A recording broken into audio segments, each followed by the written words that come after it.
Okay, you're on. Great. Well, So I'd like to call to order the September 3rd, 2025 school board meeting for the South Burlington School District. The first item on our agenda is projected executive session to discuss employment of a public officer or employee to receive confidential attorney-client communication for the purpose of providing legal services to the board and labor negotiations. I would entertain a motion to find that premature knowledge of these topics may cause significant harm to the district. move the motion. Do I have a second? Second. Any discussion? All those in favor? Aye. All right. So I would entertain a motion to enter into executive session. I'll make the motion. Okay, I second. any discussion? All those in favor? Aye. Aye. Aye. We are now in executive session and we will return to regular meeting at 6 p.m.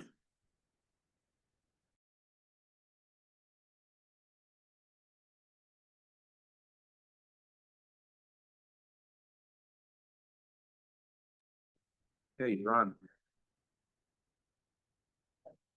Do you know how she looked at the analysts? Jen, I'm gonna, yeah, we'll sit down. Forever, we don't. I printed this one out. I have. You have that? No, just that you did on the Zoom. Oh, yes, you don't have to. Hey.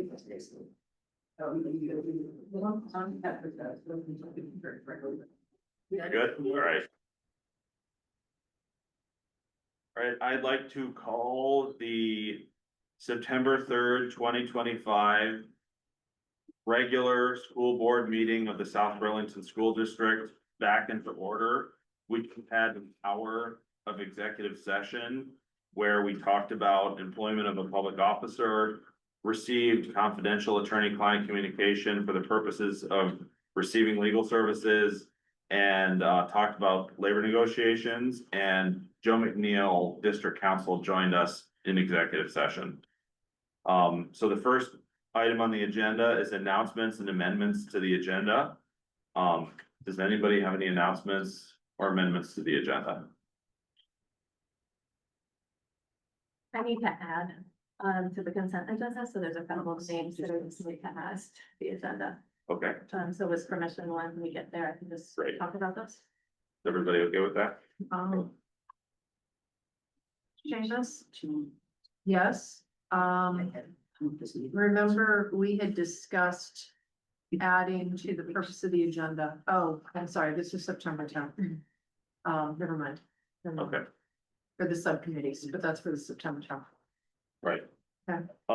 So I have a couple announcements. Next week on September 10th, we have a regular board meeting. It's a special, the business meeting, and we are hoping to make decisions about the interim superintendent. So that's next week on September 10th. And then on September 17th, that's our first community forum.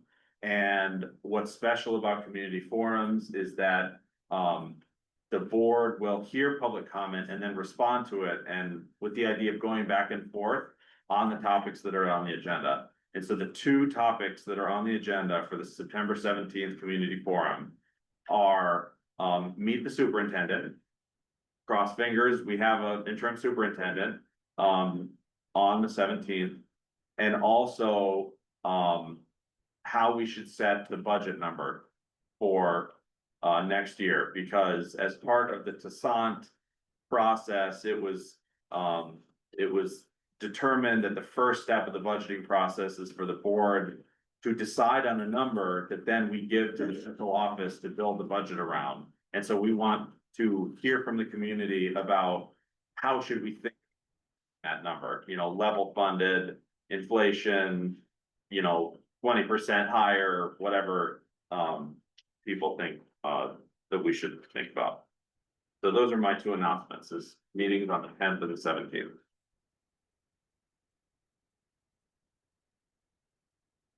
Okay, so the next item on our agenda is introducing the new board directors, Michelle Boyer and Austin Smith. Michelle, would you like to go first? Introduce yourself. Sure. I'm thrilled to be here. My name is That's green, that's red. Can you hear me? Okay.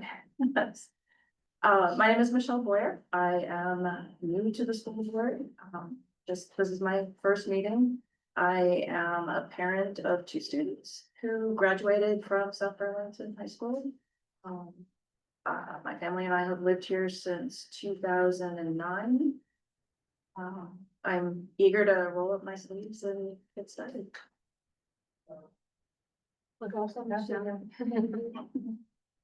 I'm thrilled to. My name is Austin Smith. I have 2 children in the South Burlington district. Went to high school in Vermont and really want to help this board succeed in all the ways I can and look forward to working with the community and the members of this board to do that. Welcome, Austin. Great. Our next item on the agenda is and I should note that comments on the public, it can be about absolutely any topic. Well, we know we are limited on time for about 2 minutes, so we're gonna make this brief, but good evening, everyone. My name is John Allen, and I'm with Kate Fidget from our Rotary. I am the Scoutmaster for Troop 611 here in South Burlington. I too am a South Burlington resident. I have 2 children. One goes over to Chamberlain and one is a freshman here across the street at the high school. And I'm here tonight to talk a little bit about scouting in South Burlington. And there might be some facts that you might not know what happens at South Burlington, and I haven't asked for our school board at the end, because you never come to these things without an ask at the end of the day.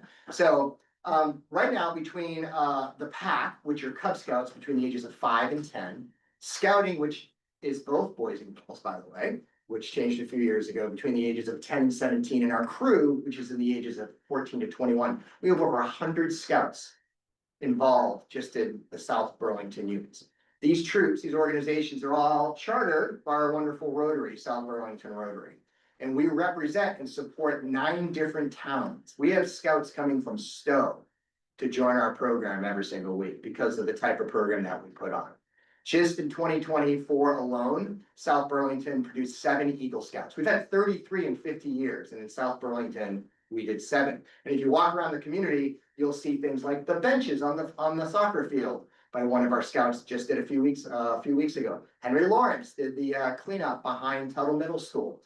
If you go in the Adirondacks, you'll find picnic tables on islands that one of our scouts did. This is a thriving, exciting program. If you think about scouting overall and why do we need it nowadays in America and in our republic, really we focus on character, leadership, citizenship. And there's many studies out there of how scouting has really made a child more well-rounded.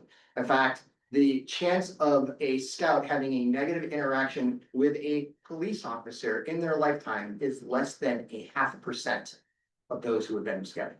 Okay, fun fact, every US citizen that's been on the moon has been a scout. Okay, I can go down the whole list of what Eagle Scouts and what's scouting overall, but it's just not about the Eagle Scout. It's just not about that rank. It's about experiential learning inside the community. Being able to go out there camping, community service.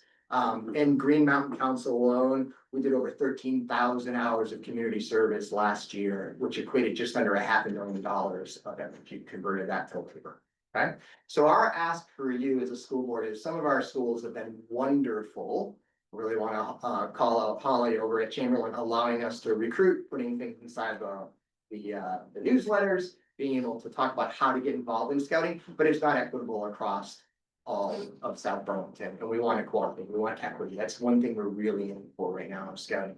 So I would ask the school board, as we work with our new superintendent and we work with our principals, to be able to support scouting, to allow us to promote it. We're not asking for anything crazy. We just want to be able to show it to the kids during open house days and be able to have it in the newsletters. And there's also great opportunities for our kids to help the schools. If there's any projects that you might need to be done, there's one troop actually down in Maryland. What they did is start of every year, the scouts are the ones that put the flag up.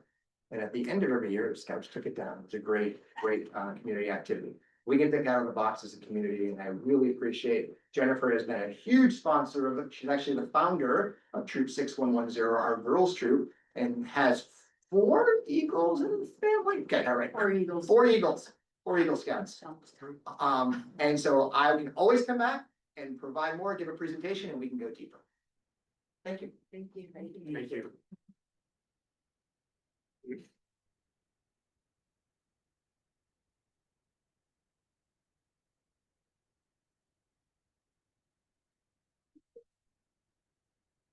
Hello, my name is Matthew Powers. I might be familiar to some folks in front of me.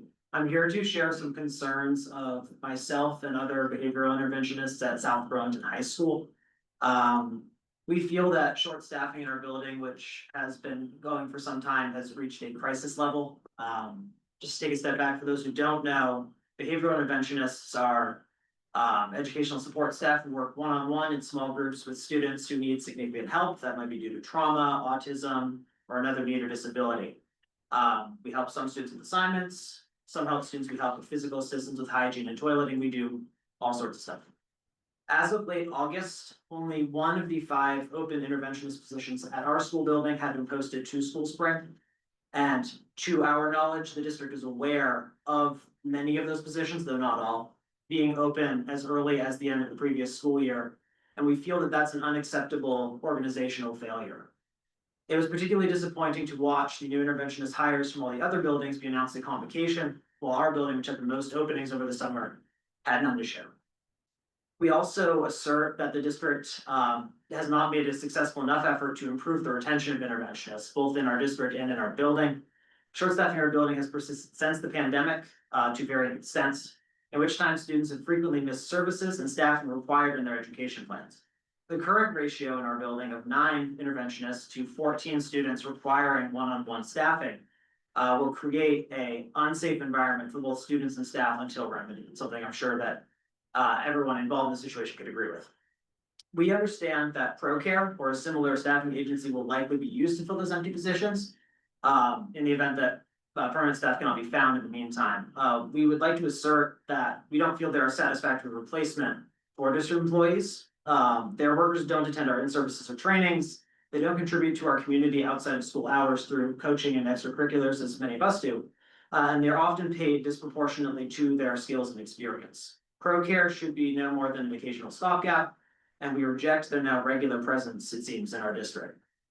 All of this contributes to a feeling that interventionists are undervalued, overworked, and expendable. When we tell people what we do, we are often told something along the lines of what you do is really important, or you must have a lot of patience. If we're so important, I think it's time for the district to prioritize us as if that is so.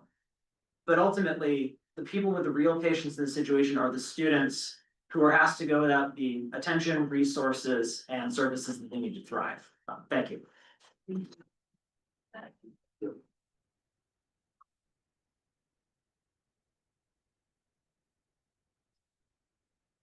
Do we have anybody online? No.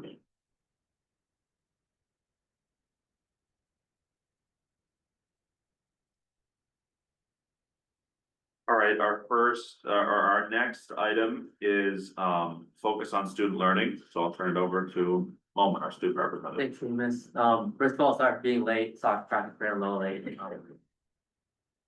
So students across the district are back in school, nice to see everyone again. But with new school year, we have a new bus schedule, so for families, please, check the bus schedules again, as many updates have been made. Can be found on the district's homepage. And we know Mr. Burke will be speaking more about the phone policy later tonight, but we want to share a student perspective with you all quickly. Ali and I both believe that although the new phone policy is a big change for many students, and obviously there was some hesitation at first, it has been a success so far. We see some positive changes in the high school, such as increased focus. Would you slow down just a little bit? Yeah, sorry, I'm still on soft mode. Yeah, Ali and I both believe that, although there's a lot of hesitation, it has been a success so far. We've seen some positive changes in the school, such as increased focus during class time and increased socialization among our peers. And then it's not here yet, but thank you, Mr. Burke, for continuing to have powerful conversations with students regarding the phone policy. And that's it. Can I just make one comment? It's not a policy. I just want to make sure that we know it's a practice right now. So just as far as the P words, it's just a practice right now. Thanks. Great. So our next item is an action item. And we will be monitoring, our equity policy. And so Monica, is it Desrocher? Desrocher will be presenting. Monica will be presenting on that. And the context for this monitoring report is that this board operates under something called policy governance, which basically limits what the board is supposed to, do. And we define ends, like goals for the district, and then we also, specify limitations about how those goals could be achieved. And then the superintendent is, responsible through her staff to achieving those things within those limitations. And so the board's involvement is, supposed to be to then monitor the implementation of those ends and through those limitations. And this is one such report, one such monitoring, and we do it throughout the year. There's a calendar. I believe that one of the improvements that we are looking to make on the school board website in the coming months is to have a policy governance scorecard where we show what policies we've monitored and what the results of the monitoring were. So we're happy to have you, Monica. Thank you. And we'll be talking about equity. Thank you. Can you hear me? I'm Deborah Sherman, the Director of Diversity, Equity, Inclusion, Anti-Racism, and Social Emotional Learning. And I'm here to deliver the equity monitoring report, which we do annually. So this report is in alignment and it's reported out in alignment with our equity policy. So if you go to our equity policy, there's a list of objectives on that first page of the policy. So each section of this presentation is aligned with the objectives. Starting from 2.11.1. We are going to go through a lot of data, and so there will be some questions that I can answer on the spot and help contextualize it. There will be some questions that I might not be able to, and I'll have Nicole, our director of learning, take those down so I can answer those one by one. But feel free to stop me. So you can see here the objectives are written out, right? 211.1 is around academic achievement. 211.2 is around incidents of discrimination. So on and so forth. We move to student engagement, student discipline, restorative justice, hiring and retention, curricular materials, strategic planning, co-curricular activities. So that's the order of the and fair treatment, reporting, student versus in groups, and policies and procedures for the next. So we're going to start with our definition of equity. This is on the front page of the equity policy. In this presentation, if you click any of those links, it will bring you to the document that I'm referring to. So if you click any of the link icons, you can kind of get where I'm getting the link from. So hopefully that's helpful. All right. So we're going to move into just student demographic data so you can get context of who our students are. This is district enrollment over time by groups.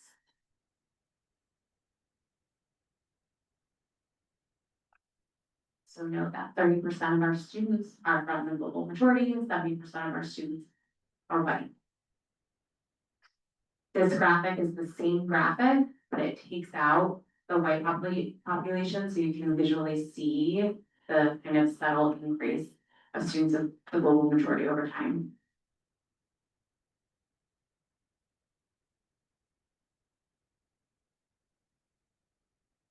This is student socioeconomic status over time. So this is students who are living at or below the poverty line. So 30% of our students currently live at or below the poverty line. It is important to note that we have about another 19% of students that live in what's federally mandated as low-income households. So just to give you context, it's for a family of four, it's family income of around 60,000. So about 50% of our students kind of live in that family of four, 60,000 or under benchmark.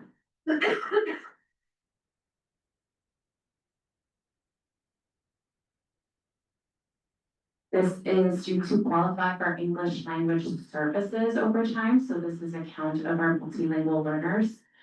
Note that this is a minimum, so this just means that 7% of our students currently are receiving multilingual services.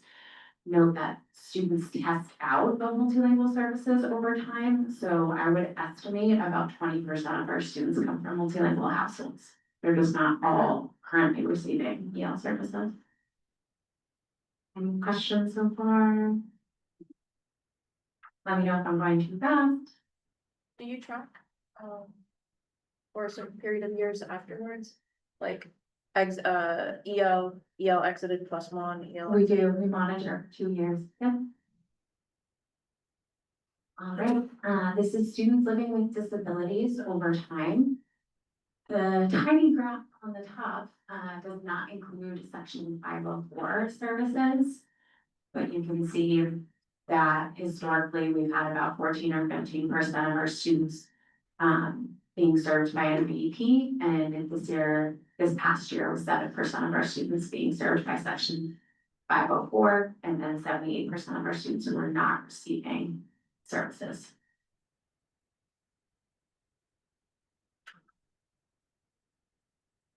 All right, so now we're gonna move into the first objective that you saw on that list around that. And can there be students who are covered by both 504 and IEP? Very rare, very rare. Is that correct? That's right. I don't wanna say no, because there's probably right, but it's very rare. Great question. There is a possibility that students could be served under both, but historically, if they're served under an IEP, they don't also have a 504. It just depends on what the 504 is for.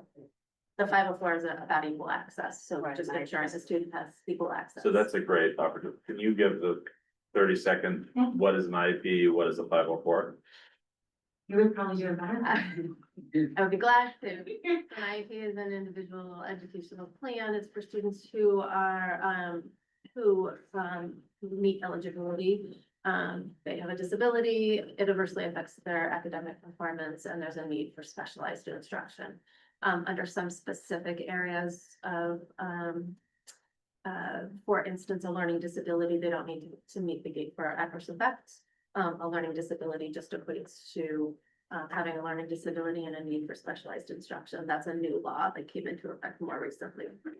A 504 plan is about equal access, so it's just ensuring that all students have equal access to what they need to learn, and that they have, that we're providing that within a school, so students in wheelchairs have access to any of the floors of our buildings. They have access to any parts of our school.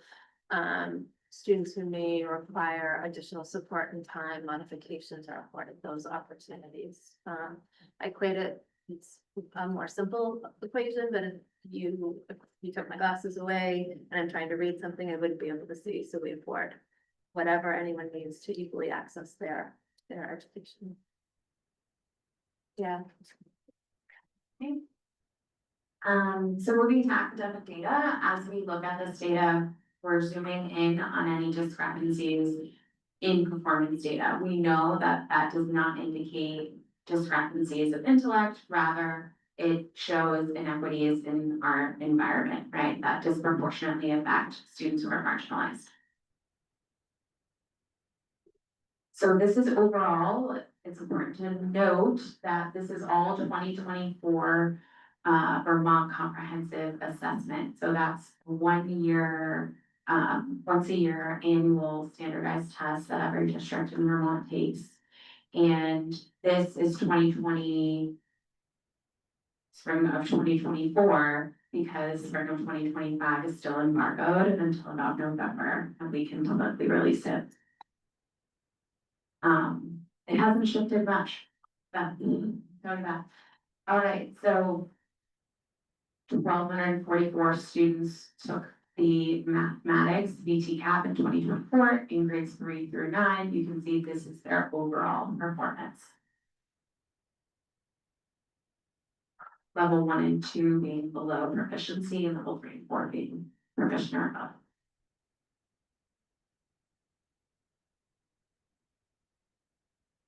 This is that same test broken out into breaking students into two categories, those who qualify for free and reduced lunch, so living at or below the poverty level, versus students who do not live at or below, or do not qualify for free and reduced lunch.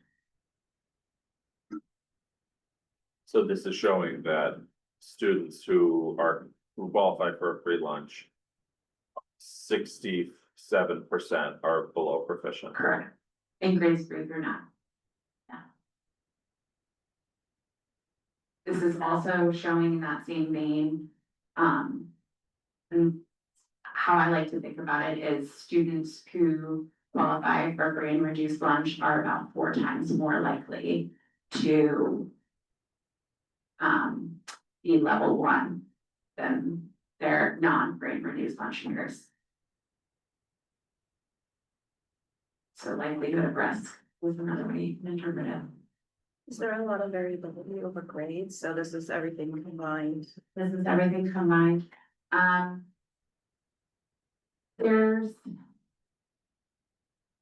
a great question. There isn't an outrageous variability. There isn't anything that I wouldn't expect to see. Yeah.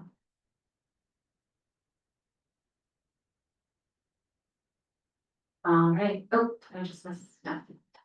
Okay, so this is by gender non-binary was under 10, if it's under 10, then I don't report it. And then you can see female and male.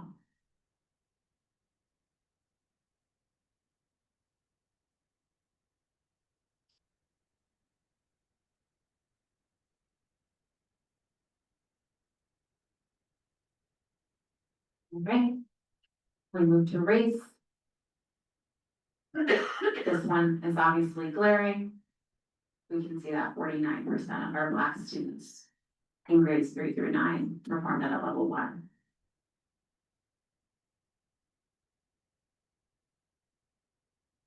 I took a quick peek at last year's, I took mine on a quick peek at last year's.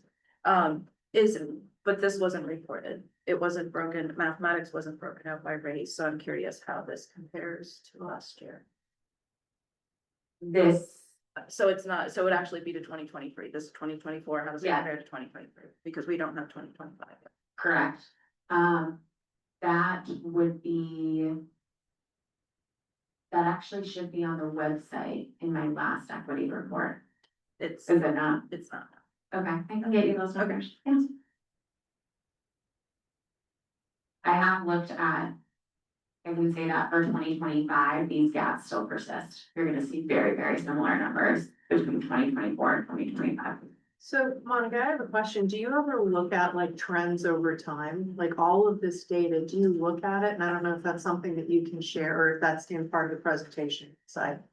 In the see that, you know, like over the last 10 years or 20 years, what those numbers reflect.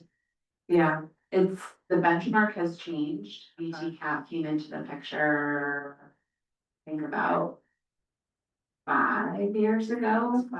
Yeah, but we could get you that. Okay. Yeah, we could look at that. The test change. Yeah. Yeah, right now there's a 3-year trend, but not yet because 25 will be the 3rd year. Exactly. The new assessment, the new scale, the new standards.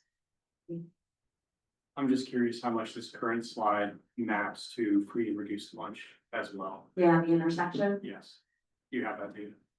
That is something I'm working on for that principals also wanted to look at of the intersection of students by race and by FRL. See that? Okay, this is by students receiving English language services. So something to note is this is not the same cohort from year to year. Students test out of this program annually, so this is a very specific group of students at a point in time. moving through our English language, our multilingual programming.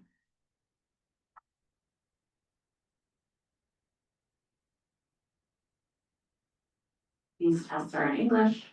If you're a student who's been in the country for less than a year, you do not have to take the test, anyone else.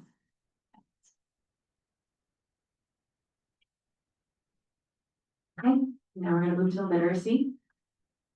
So this is a very similar end size, 1,231 students in the same grade levels, grade 3 through 9. And this is how they performed overall in literacy.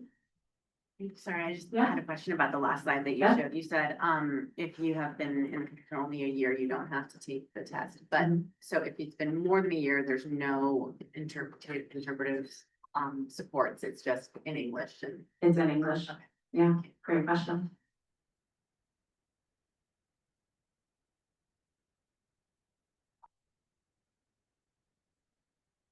This is literacy overall. This is literacy broken down by socioeconomic status, so you see less of a discrepancy within level 1. You still see a really large discrepancy when you're looking at the summation of level 1 and level 2.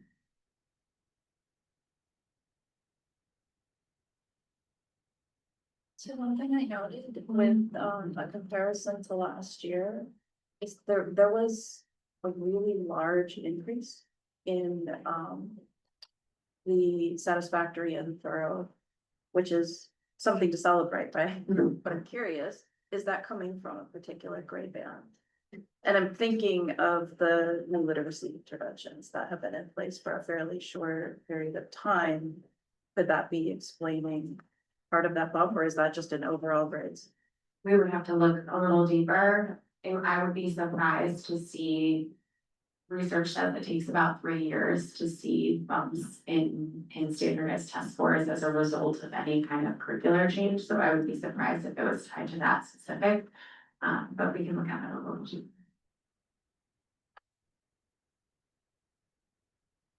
All right, this is literacy by gender breakdown.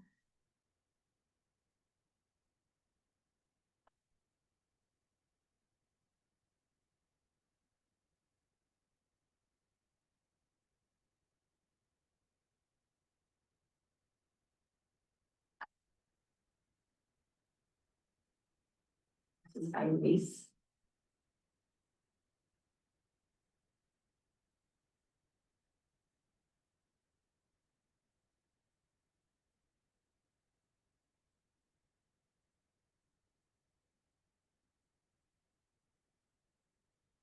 This data is really hard to look at, and I also think it's really, it reminds me of the amount of work that we have to do.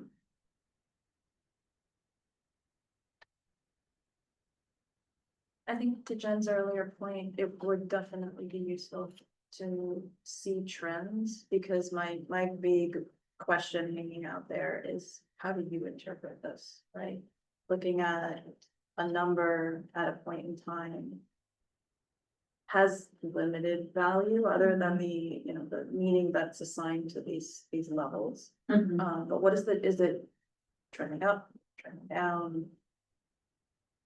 Yeah, I can say that the gaps still persist, even in 2025. So, Sorry, but Are they growing? are we getting better, worse, or stagnant? I would need to do a little bit more to tell you confidently, and I will. so maybe then it's just an anecdotal question, but, and obviously, greatschools.org is not a be all end all, but, Burlington High School for the last few years, it's quite bad on equity. It's 1, 1, 1, 1 year after year. And then CVU, this is out of 10. CVU is like 3, 3, 3, 3. This is going back like 5 years. And we, in 2021, were at 8 out of 10. And now we're at 4 out of 10. And now they've stopped reporting it. Do you have any just big, if you could just talk a little bit about the big picture here? Why would it surprise you to hear that we had gone from 8 to 4? on equity in great schools, or is it like, what's the big picture? Yeah, it wouldn't surprise me because our enrollment of students of the global majority is growing. One thing to know is that in general, South Burlington performs higher than the state often in our testing in literacy and math. And so we can get you those numbers this year in November, right, when things are on embargo, of how we compare to other districts generally. So there's something to celebrate there, right? That we perform higher in the state historically. This presentation is really focused on the gaps. And so I think the big picture is that we have a growing population of students of the global majority. And that has a lot of implications.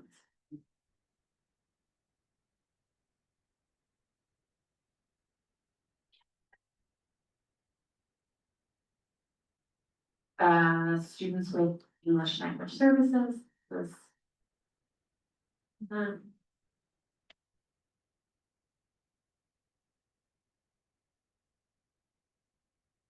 gonna move on to discrimination. Any final questions about, not final, we can always go back, but. I was just wondering, as the population is growing, what kind of supports are in place that kind of are trying to grow with it, and also how can the board help support that as well?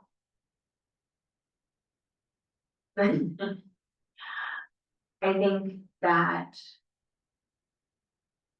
protected funding, this is gonna be a really, really important budget year. We have so many needs in the building and we,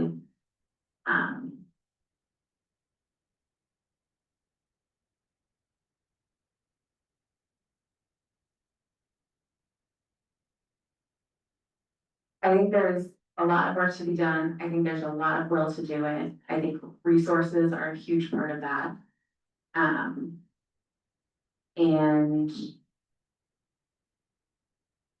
Monica, can you talk about some of the additions that we added our multicultural liaisons this year? How that's something I think having some understanding of some of the supports that are in place would be helpful too. Okay. Yeah. so we added this year for refugee grant funding, we added multilingual liaisons that represent Nepali speaking families, Swahili and French speaking families and Spanish speaking families. We are undergoing full district anti-racist professional development with the help of Brandon Kim. So all of our teachers and this year, all of our administrators are going through that to recognize our own practices. Those are a couple of things. All right, so this is gonna move into reported incidents of discrimination. Yeah. And, okay, so your first section was, you know, academic data. And like you said, it's hard to look at, and I think what you mean is that it's disturbing to see the disparities. So, what are your top 3 takeaways from the academic data?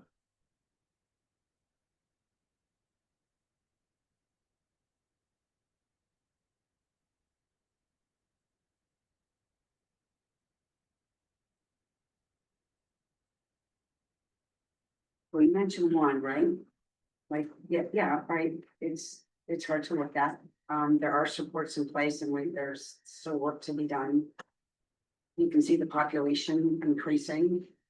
We're seeing the same exact thing in Essex, and the same exact thing. Yeah. So this is. As a district, you know, we're up against it, and we need the funding to support it. That's. Yeah, I mean, I think what Monica has mentioned is that, you know, we are recognizing that the gap is either increasing or staying consistent, and we don't want that gap to be there, and what can we do to ensure that we're supporting our students and I think what Monica was trying to delicately say is there's, you know, there's budgetary restrictions exactly. and we have to be considering across the board what our budget looks like, and also considering the needs of our students who are continually showing that there's a discrepancy. So what can we do? I don't want to speak for you, but that's kind of what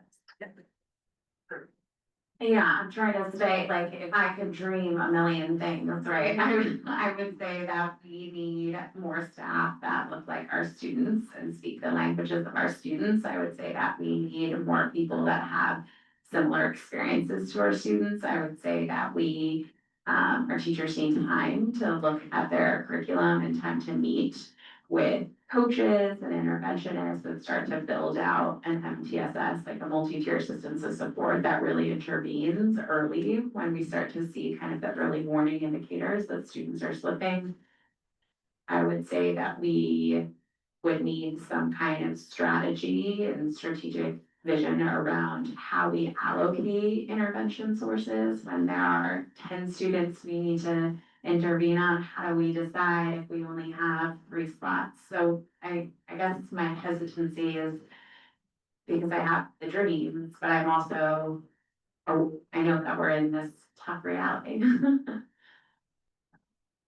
Monica, I'm curious, which programs and systems have you seen help these student populations, both free and reduced lunch and minority students excel academically? Which have you seen have had the highest correlation between involvement with the students and succeeding academically and improvement in test scores? And which ones have helped the most so that we know where to focus? I would say really strong representation of students and really strong intervention. Are the top 2, in my opinion. Representation in the faculty and staff. Yeah. Yeah.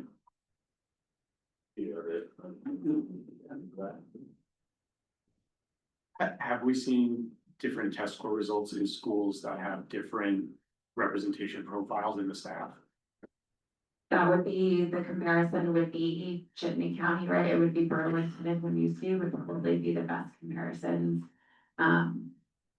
And I'm not sure how we compare overall to them, but I can get you those numbers historically. Thank you. All right, we're gonna move into incidents of discrimination, 211-2. All right, so when I say complainant, that means that the student that made the complaint. Okay, so the student that reported the concern. So this is a graph, you see our overall student population by demographics, and then you see our complainant identity, racial identity. You can see at the bottom, there were 79, so that's 79, yep. And this data was our hazing, harassment, bullying. So this was full investigations.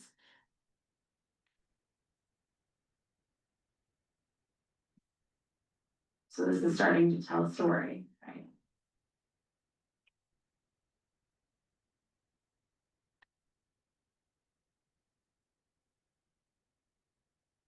This is by gender. Some of these investigations were substantiated, some were not. You'll see the graph of percentage substantiated versus not substantiated.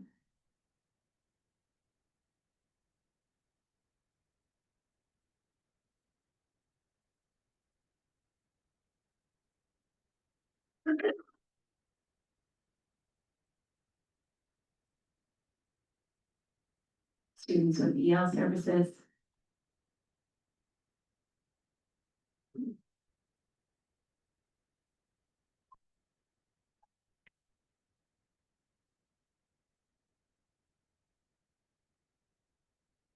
Students living at or below the poverty line.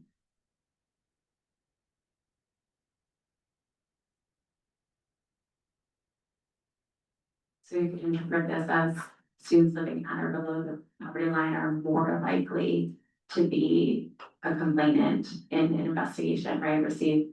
Submit some kind of complaint of hazing, harassment, bullying than the average student. Or not. And these are peer-to-peer cases, or do they include all? All of these are peer-to-peer, great question. Hazing, harassment, bullying policy only protects students. Yeah. This is by grade level. So about half of our cases, 2020 in the 2024-2025 school year were in the K-5 world. And then 37 in middle and 18 in high school. This is developmentally what I would expect to see. You said the complaint is the person filing, right? Yeah, But does that person always say that a person has been wronged, or sometimes is somebody like bringing the complaint forward because they've witnessed somebody else? great question. The complainant in this context is the person that was harmed, reportedly harmed. Great question.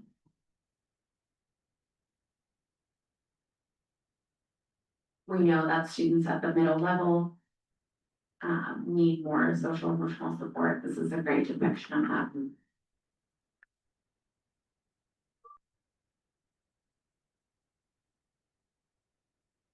And then this is substantiated versus unsubstantiated. This is a number that you'd like to see. You wouldn't want to see 100% substantiated because it would mean we're underreporting. Right? Like if we're getting it, if we're finding it that often, we're probably not opening investigations enough. So that would be a healthy number. Do you know if the breakdowns under the substantiated, the proportions are similar, or are we seeing in the proportions by student groups? The subset of the 57%, the substantiated? Are they similar numbers? Yeah, so if I'm looking at, for example, the reported instances of student discrimination for FRL identified, that 45%. Is that 45% of the substantiated cases? Or No. all? 45% of all. So then the question is, do you know, and maybe this is something you'd have to look at too, is once you account for being substantiated, are these proportions different? I would have to get you that. Yeah, I would have to take out the unsubstantiated and have you do that. I'd be curious to see that too, what the splits are. Yeah. And similar question, like how does that compare with trends that we've seen in the past? Right? Cause I think it's hard to see just a snapshot in time, like it's good to see, are we improving, or are we? Our administrative team has done a lot of work in the past 2 years of aligning ourselves and aligning within schools around when we open an investigation versus when we don't. So I would say we're in kind of the initial phase of really being in alignment K through 12, which is great. Yeah, I also would give a huge shout out to Monica because she's done a ton of work in regard to that, ensuring that we're in alignment. So I don't know that we could, if we looked at trends, I don't know that that would be an accurate representation because I don't believe we were reporting as accurately as we should have prior to Monica being on board with us. So, I want to make sure that that's. Okay, and now we're gonna move to student engagement. Okay, so the student engagement is the topic that is on Panorama. I believe many of you have accounts. If you don't, you she must know, she must know, because we don't let me know how to make your account. And so this is student engagement broken down by students in grades 3 through 5 and students in grades 6 through 12. This is on the spring Panorama. The answers on a 5-point Likert scale, so varying extremely are 4 and 5, and not at all, little and somewhat are 1, 2, and 3. And then at the bottom, you can see the percentile. This is a survey that's given nationally to students in tens of thousands of districts, so the percentile is helpful to look at. It's a very strange result So what do you mean by strange? that 77% of grades 6 to 12 would say that they're not. And that would be, that we're bottom percentile nationally for student engagement. Isn't that very strange? It's almost like they were given the wrong test. Yeah. How do we measure student engagement? What are the? They're answering. There are a series of questions. I can send you kind of the questions and then they take the average of all of those questions, but it's like, how excited are you to go to class? How often do you talk about the content that you're learning in class? So strange, I don't know, but I would say this is an area of growth. What are the administration conditions? Like, I don't think these case counts are, like, they're not the full population, right? So what is there a self-selection part of this? I'm wondering about anything that might skew the view we're looking at. Okay, so 566 does not include all students, right? So there definitely, we have work to do. To increase the rate, I would say though that 560 students is 560 students. And that is when we think about if 23% are reporting very extremely engaged. So I agree with you, it might not be the whole story, but I still think it's concerning and there's validity Oh, within I it. definitely agree with the concerning, yeah, I had the same reaction.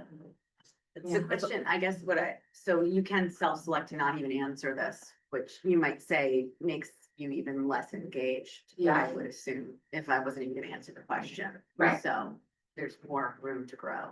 Right, right. This is typically given in advisory or morning meeting. And What is your analysis of this? You know, I know you weren't superintendent for, you know, the period that this was measured, but, like, how do you read this? I think I'm reading it very similar to other folks, so that it's concerning. I also think about, you know, again, students in 6 through 12. Grade, the series, I wonder about. I'm not clear on what it says, and I'm not sure exactly what it says. I think that there are times when people take these tests super seriously, sometimes when they don't take them really seriously, and I'm not sure. When did we start doing this? we're in our last year was our second year of administration. I would also give less attention to the overall and more attention to the percentile. I mean, as a classroom teacher, I can tell you this does not surprise me. In fact, this actually makes me feel really good because okay, it's not me. I don't like it. That's what we deal with, what I deal with every single day. And so, I mean, I think like parents like to criticize, oh, there's no rigor, there's no this, but talk to your child. Because we are bending over backwards, like doing all these creative things and we cannot get people to re-engage. And all the intervention that's being done here. I mean, people are really, really trying. I don't think it's for lack of trying, but there is something in the culture. Because this is what I see every day. And it's changed. I've been teaching in class Well, for can I 20 ask you, years. I don't wanna put you on the spot moment, but does this surprise you? Do you feel like kids are, would you, as a student, look at this and say that tracks, or I don't? And especially the that part way? that it's 0 to 19th percentile, bottom quintile nationally. Does that ring true? I don't think so. I mean, I could definitely see that there is maybe less student engagement, than we would like. But if I'm thinking 0 to 20 percentile, I'd be surprised by that. One thing is some students don't take this survey super seriously. Others is they're administered in advisory. And so I can say even for myself, last year, I don't think I took this. I was super small with homework. I was like, I need these 20 minutes. I'm doing my homework. And that those could be the students who are, maybe they're extremely excited or extremely invested in their work, whatever. And then also I think that somewhat category is probably a large majority of that. I could be completely wrong, but like I know when I've taken it, somewhat feels like a safe answer, it's right in the middle. Is there a part of this really survey helpful, that thank you. asks? I mean, is there any more engaged student than someone who's on the? Well, I was gonna say, one I think is an exception. Right. So, But I think going back to what Monica is saying is that regardless of whether it's 500 or 1,200 or it's concerning.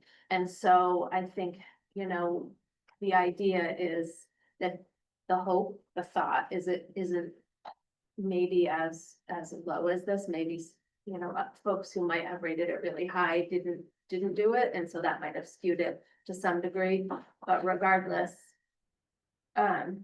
students are feeling not engaged, and what can we do?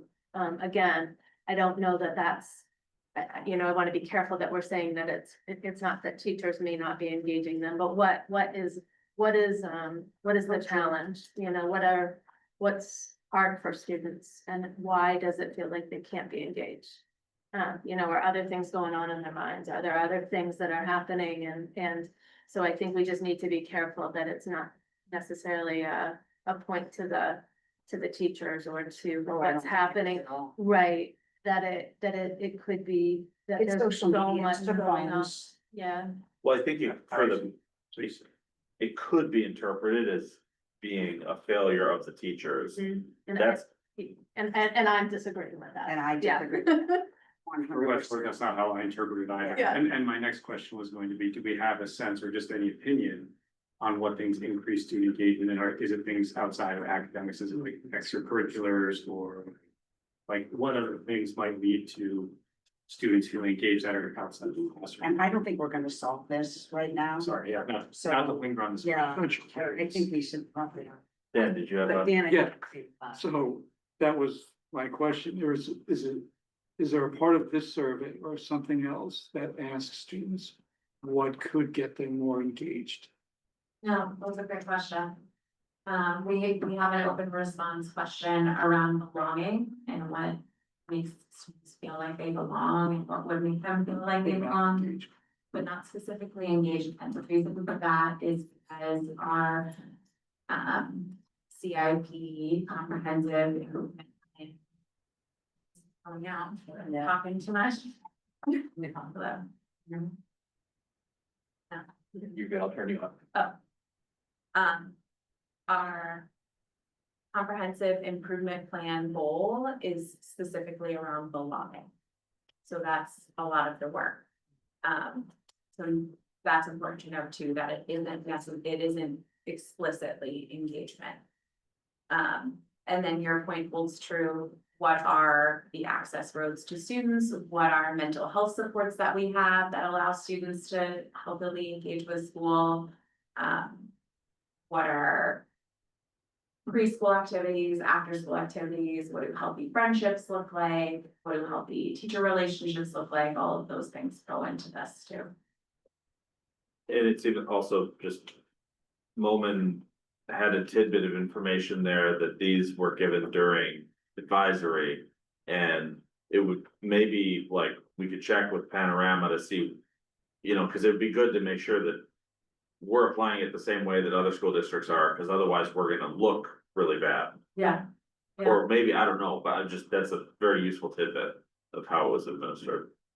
Absolutely. One thing I want to add real quick, and so I'm putting on a different hat for a second here, is I am very involved in scouting. And we've been looking at this from a larger perspective.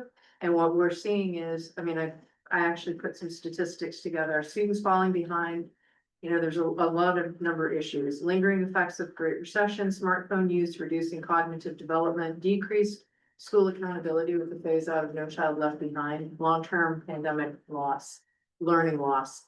And so there's a number of factors that are there. And I mean, just when we're looking at it, it's like a loss of sense of belonging.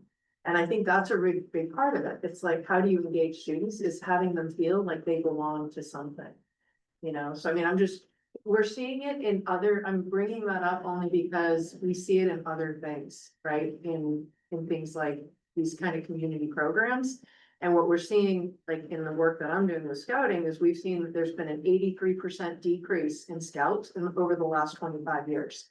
And, you know, you see that happening, you see these trends that are going down, you see this is why I'm all about, what are the trends showing? Like, where were we 5 years ago or 10 years ago? It's where it's It's like, big. there's something in the culture. Yeah, there is. That we're not gonna solve here tonight. We talk about this all the time at school, the same thing you were saying. I'll just make one other, I think that implicit in my comments, but I wanna make it explicit, is that when a taxpayer says, do I feel good about the money being spent on the school? they're gonna look at comparisons, not absolute numbers, and they're gonna say, wait a minute. Why are we in the bottom percentile, bottom quintile? And so I'm just particularly sensitive to making sure that it's not a problem in the way that the test is administered. Stuff like that, that's very important, you know, like, stuff like that, it's like, does this point towards non-compliance, you know, and that's very. Sorry.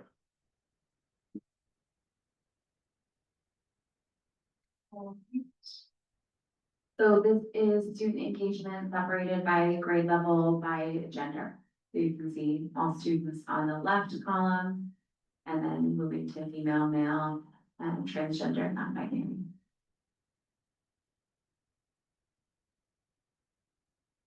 Very minor point, but helpful if you can manipulate it in this kind of reporting, that I think is helpful for us, it's helpful for the community to look at this as just fix your line, so, right, because the 23 looks bigger than the 38, and the reason it does is because you don't have the top number fixed at the same value. Right. It can be misleading Yeah, if somebody's not paying attention. Yeah. Thanks for catching that, yeah.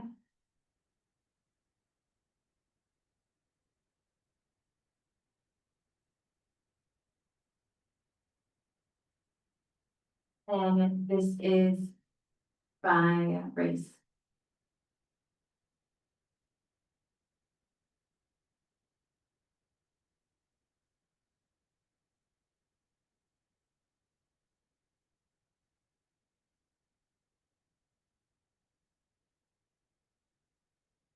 The less disparity, right?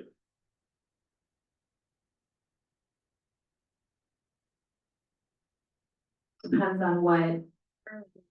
Yeah, early grades, there's less variability, less disparity, and then you start to see more variability. I guess what I mean is, there's less disparity between white and other categories.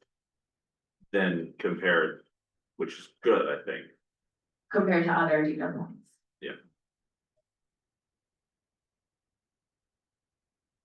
But no one is over 50%. Which is a strong interpretation of this that I don't need to speak in those absolute terms. I know that this is, there's nothing absolute about this. And then we're moving to student one. All right, so this is from our 2024-2025 Power School suspension data. Anytime a student is suspended in our school district, we record it on Power School, we report it to the state, our overall numbers. So we spent a lot of time and energy aligning ourselves on this so you can see where our suspensions came from last year.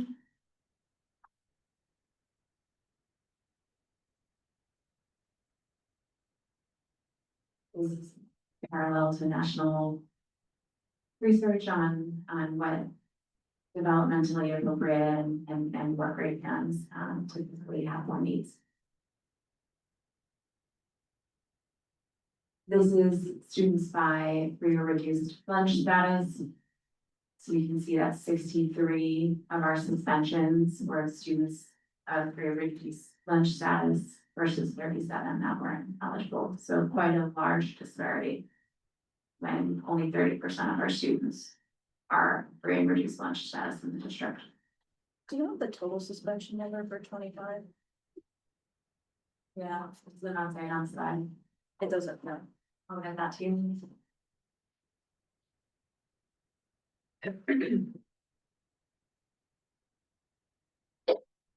This is by gender.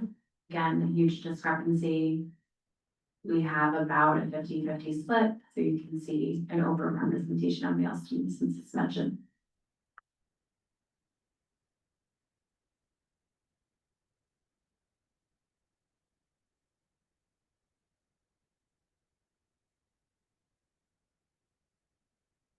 Students of the global majority. I do have a question here. So I did look back at last year's and I remember there being the comment that the proportions of total students in the school by student group was really similar. And that global majority percent is up 16% this year. Do you have any comments or interpretation about that? So about 30% of our students are students of the global majority currently in our enrollment. And we have 38% that represented suspension, so they are overrepresented in suspension. But it's up 16% from last year. That 16% wouldn't necessarily account for the increase of enrollment though. No, I'm talking about this just straight up suspensions. Just straight up suspension, Right, that's there's- not. global majority is 38%, white is 62% Mhm, this year. mhm, Last year, global majority was 22% mhm. of the total. Closer to the overall global majority population. Well, and in the other direction. Like this just looks like a really big jump. Yeah, Before it's Yeah. lower than. The student, right, It was but 22%. didn't you share the global majority population has now since increased to 30%, so in. 1%. Okay, sorry, I thought you had said it had increased to 30% this year. students, yeah, it's 30%, but she's saying it's only had like a 1% overall But also change, growth yeah. from last year. Yes. Something to also note is that one student. I'll check on this actually, but I think it's one student. Yeah, I don't know that, I need to check on that. It's also why that total count for this year Is matters, important, yeah. right? Because if. So in 23, there were 120 suspensions total for the year reported. Mhm. 81 in 2024, celebration last year. I don't know what it is for 25, but if it's dropped substantially, that could totally explain that shift, because it's just a smaller number. It takes 1 or 2 students to change by 22%. Yeah, I can get that number. Okay.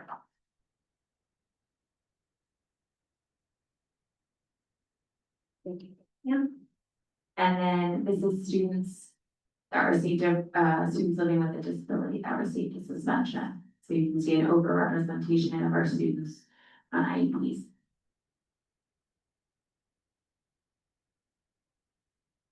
And an IEP, is that, like, what's the breakdown between like behavioral and educational? So we don't break it down that way, we break it down as, you know, we could break it down into disability categories that may be helpful for you to see, but we don't break it down as behavioral.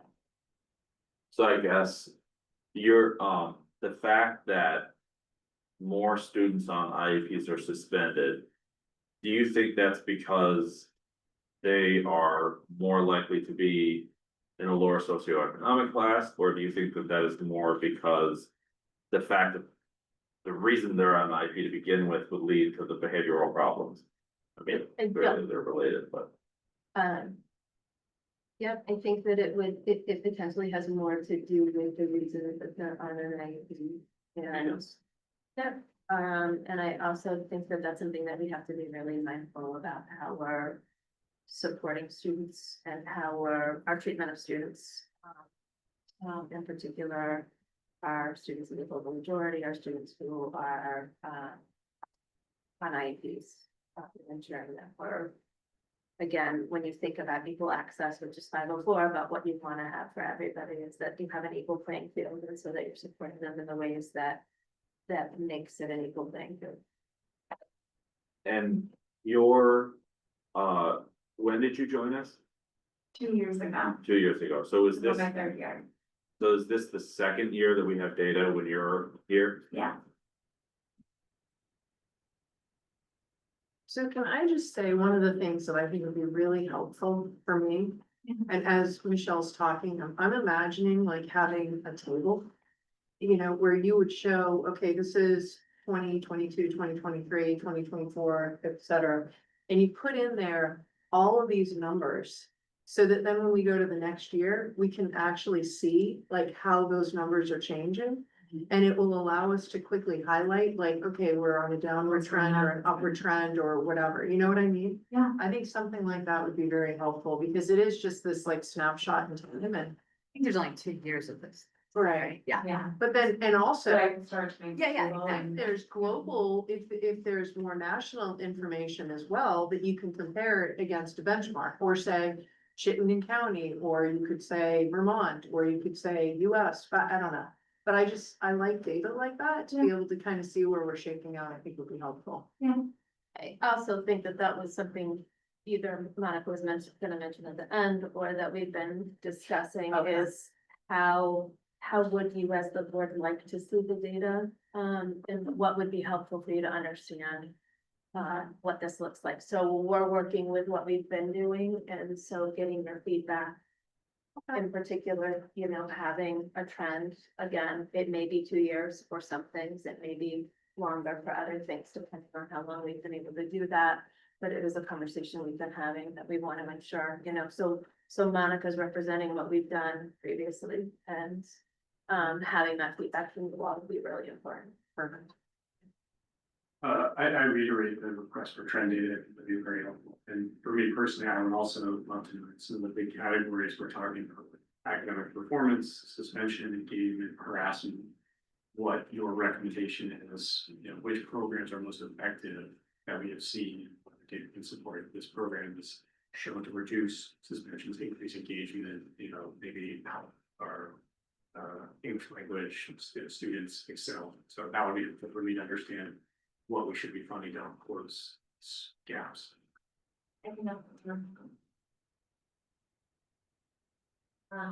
Okay, and so now we're moving to restorative justice. And so this is years in the making. We're on year 2 of this work. Last year, we had all of our staff go through 4 anti-racist workshops designed, co-designed by several staff in the school district.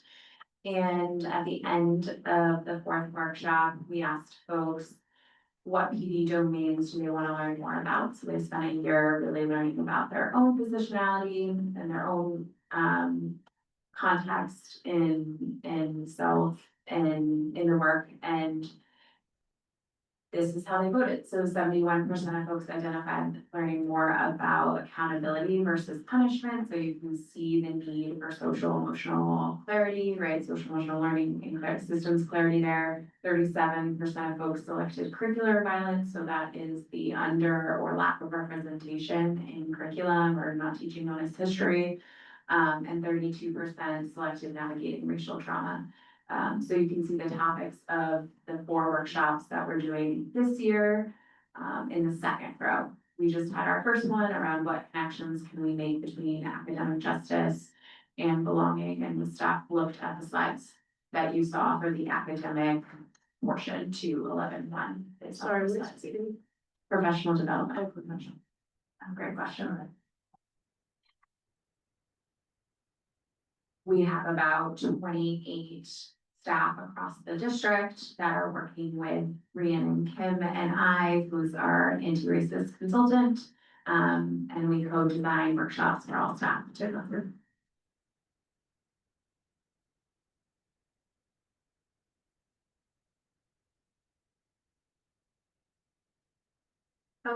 I'm sorry, can you go back for 1 second? So you said when we asked the question to staff, 119, and what is the total staff number?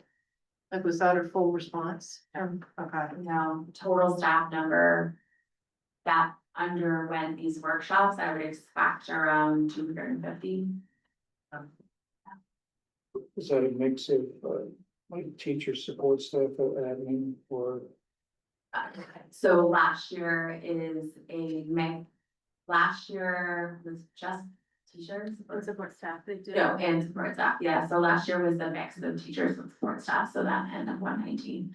And this year administrators are also going through workshops That's still support staff. and still support staff, yeah. So why, I guess one question is, do you see a good, I don't wanna go on a tangent, but just for engagement from our professional staff, that would you typically see a number like this? Is this average, or that people aren't responding, or does this go back to kind of engagement, I guess? I would say that's about potentially 30%. I'm doing the math off the top of my head, like 30 around 30%, which isn't the worst response rate when you look at like what you expect for an anonymous response rate. So I wouldn't say it doesn't capture every voice, for sure.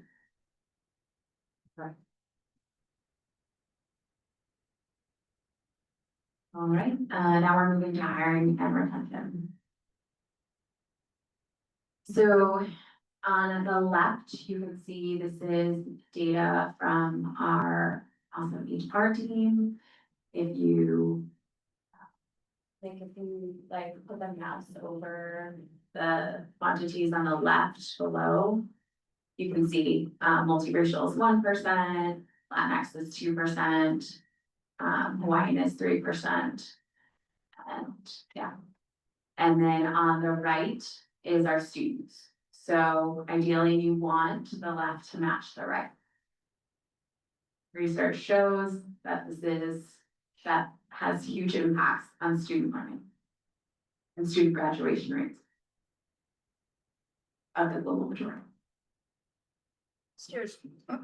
Last year's report mentioned a hiring plan to help change these directions. Has that been completed? What's the status? There was a change of HR, so HR and I have been talking, about regrouping on that, and we are committed, to thinking about a strategic plan. Yeah, I feel like a lot of the things you mentioned in the past slides have like directly related to what we're seeing here and where we'd like to go. Yeah.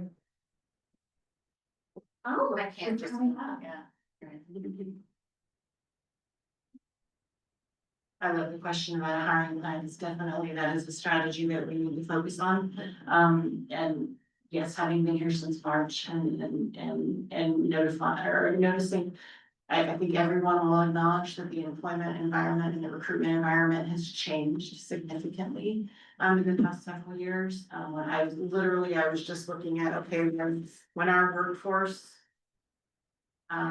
in Vermont, I should say, when our employable workforce, who we can go after to recruit to become an employee of the South Burlington School District, 85% are white, 4% Asian, 4% Black, and 5% 2 or more races. We don't have a lot of folks to pull into Vermont because affordable housing is so difficult. We have a very low unemployment rate. Compared to the nation, we are significant. Like coming from Nebraska, we were at 3. When we here are 1.5, that's extremely difficult environment to recruit in. When our salaries are at a level that are not we are trying very hard to have our salaries meet market. That's extremely difficult in our budget situation. So we want to pay more. The pool of money is only so much, so if we're gonna be giving 5% raises, but then anyway, I won't even go into all that, so. And you're specifically referencing starting salaries, particularly for new folks we're trying to bring into Correct. teaching positions in the district. I am talking about not just teaching positions, Not I'm just talking teaching, about every position. Yeah, our recruiting rates are where we used to see pools of at least 15, 20, we're now seeing pools of 4. When we used to see, actually, the superintendent search, we've got 7 people. I was so ecstatic to see the interim superintendent at 7. I expected, quite honestly, anyway. But yes, we are working together. We know that we have work to do. We have been a little busy over the summer with other things, but that's to say the least. But thanks for letting me share that. I'm extremely excited we need to reach broader nets. It is definitely, when you have 2 people of color sitting at this table, we want to make a big difference. I also just wanted to reference, so we did do some work around that a few years ago. Patrick Burke, myself, and Karen Dancer, the former HR director, we went to some fairs at state to try and attract more diverse workforce. And we didn't get a lot of traction with that. We didn't, find that works. So we'll have to find other avenues, other venues that might work better. We did a variety of those and those weren't successful. So Sammy did it, you know, like coolers of life and Jerry pints of ice cream or anything. we did bring things, but you know, the people who brought pizza were, Oh, they were better. And I should say too, this is not a problem unique to us. This is Oh, across- yes. Yeah, We're not I gonna mean, solve it, that. I would just say, it's a little more difficult, I mean, having been at the city of South Burlington for 3 years, yeah, we're seeing the same things, and even with police recruitment and firefighter recruitment, it's a really difficult environment to recruit. Just for my own education, so that I understand, I mean, it sounds like the burden is shifting significantly more to like recruiting as opposed to like passive applications, right? Is that, I'm not sure if those are the right terms, but like, it sounds like right now the burden is just an employment period. We have to go do significantly more recruiting than in prior years. You're absolutely right, where you used to have them come to you, you used to have a fabulous brand, everybody wanted to work for the school system, we have a great retirement program. People would come to you, School Spring was the only thing we needed to do.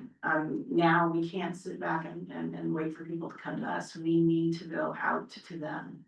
We need to actively recruit, we cannot passively I recruit. would argue that in order, if you want to diversify your workforce, that's been true for decades. I mean, it's something I've mentioned to my administrators too, that if you want to diversify your workforce, you need to get off School Spring. I mean, that is just not the way to do it. UVM's been, since I graduated UVM, we've been trying to do this, so. It is, I would argue that this has always been the way we should move. So I know would it's disagree, not- and I would say Vermont, I'm a new. Vermont's resident, we're a right? tougher spot. Yeah, we're the second. It's like a state, and yeah, Nation, it's. So- yeah, so. Uphill battle. Thank you. Yeah, thank you. Thanks, guys. And then the other piece after the recruitment is the retention, right? So how to make sure that staff of the global majority feel welcomed and safe and cared about. Sure.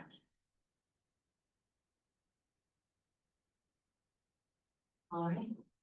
Curriculum material.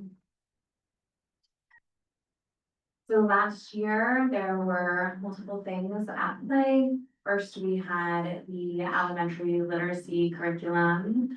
Last year was the first year of adoption of CKLA Amplify, which is the structured literacy program. So it teaches explicit phonics skills. It's based in the science of reading. And this year will be the second year for teachers in elementary schools. We also had an increase of supports for multilingual programming, so we added the liaisons who are 3 staff of the global majority. And we worked on strengthening our advisory and morning meeting schedules in all of our schools. So you can go into any of our schools and there's always a little exception, right? In schools sometimes, but you can go into any classroom in the morning and ideally see students in some kind of morning meeting or reflection space or circle with their teachers.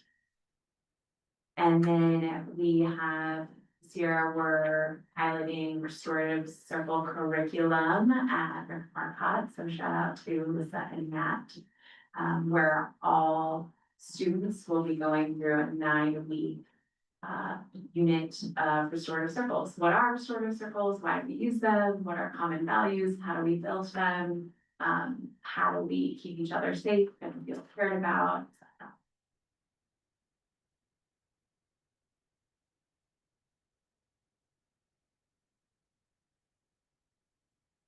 So those are just some artifacts you can see from middle school advisory.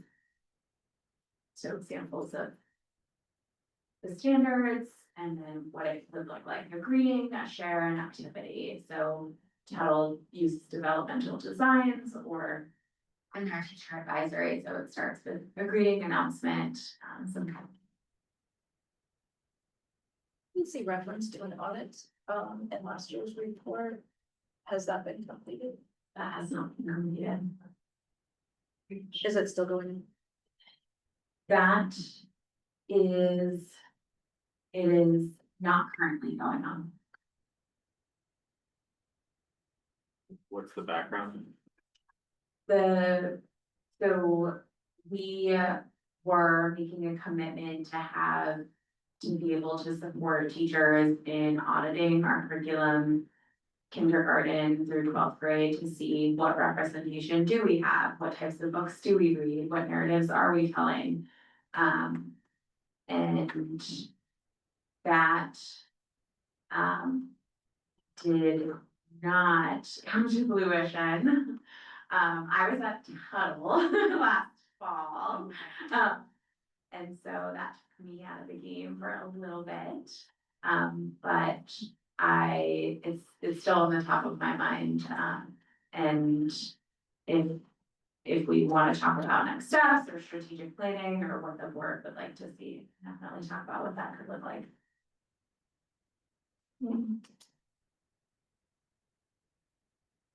Alright, so strategic planning. So we have a CIP goal. You can see that at the bottom of here. And you can see the measure over time. So a sense of belonging over time for grades 6 through 12 is slightly on the increase, which is a celebration, and for grades 3 through 5, slightly on the decrease. So this is measured by Panorama, and we'll continue to measure that this year.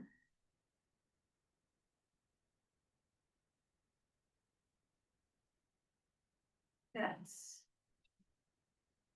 just looking at my. Yeah, started winter of 2023, then we went for a full year last year, and then this school year, second full year. And I can give you graphs like that for each of for engagement, et cetera. Yeah. That would be helpful. I was putting together some ideas about COVID and how long the kids have been together. Yeah, different grades and. Yeah, that's. I'm curious too, like on that, do you have the splits by, you know, gender and ethnicity and all of that as well? Over time, I can get you that. Okay.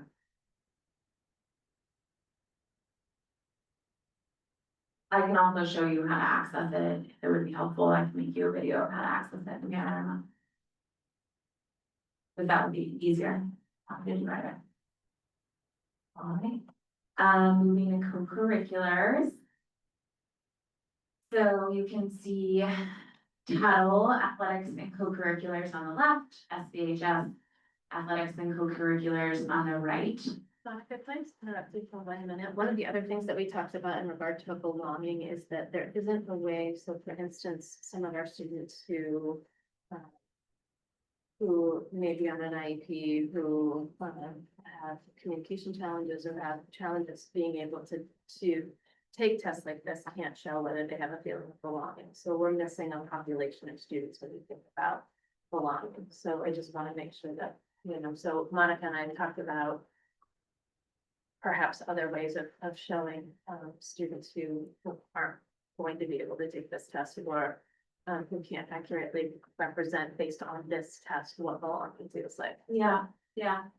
We have some ideas around that. You know, an example is a caregiver, you know, someone who's very, very close to them could kind of take it for them with the best information, but of course there's limitations, right? It's not at their full voice. So I just wanted to make sure we picked that up. Yeah. Thanks. Sorry for interrupting. All right, so this is athletics and co-curriculars.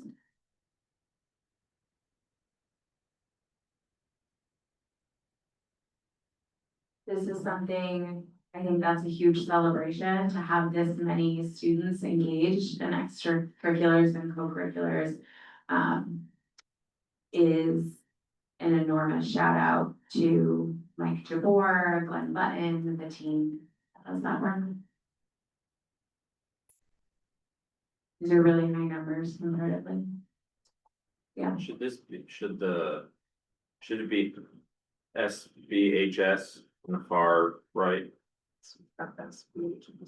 No, it should be, It's like one side is the middle school, the other side is the high school, you right? got it, yeah.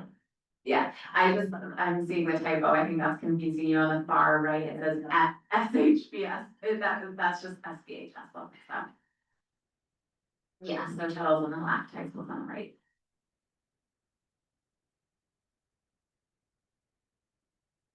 And this is by race, Can we go back to that? Yeah. Rick? So. Does this say that?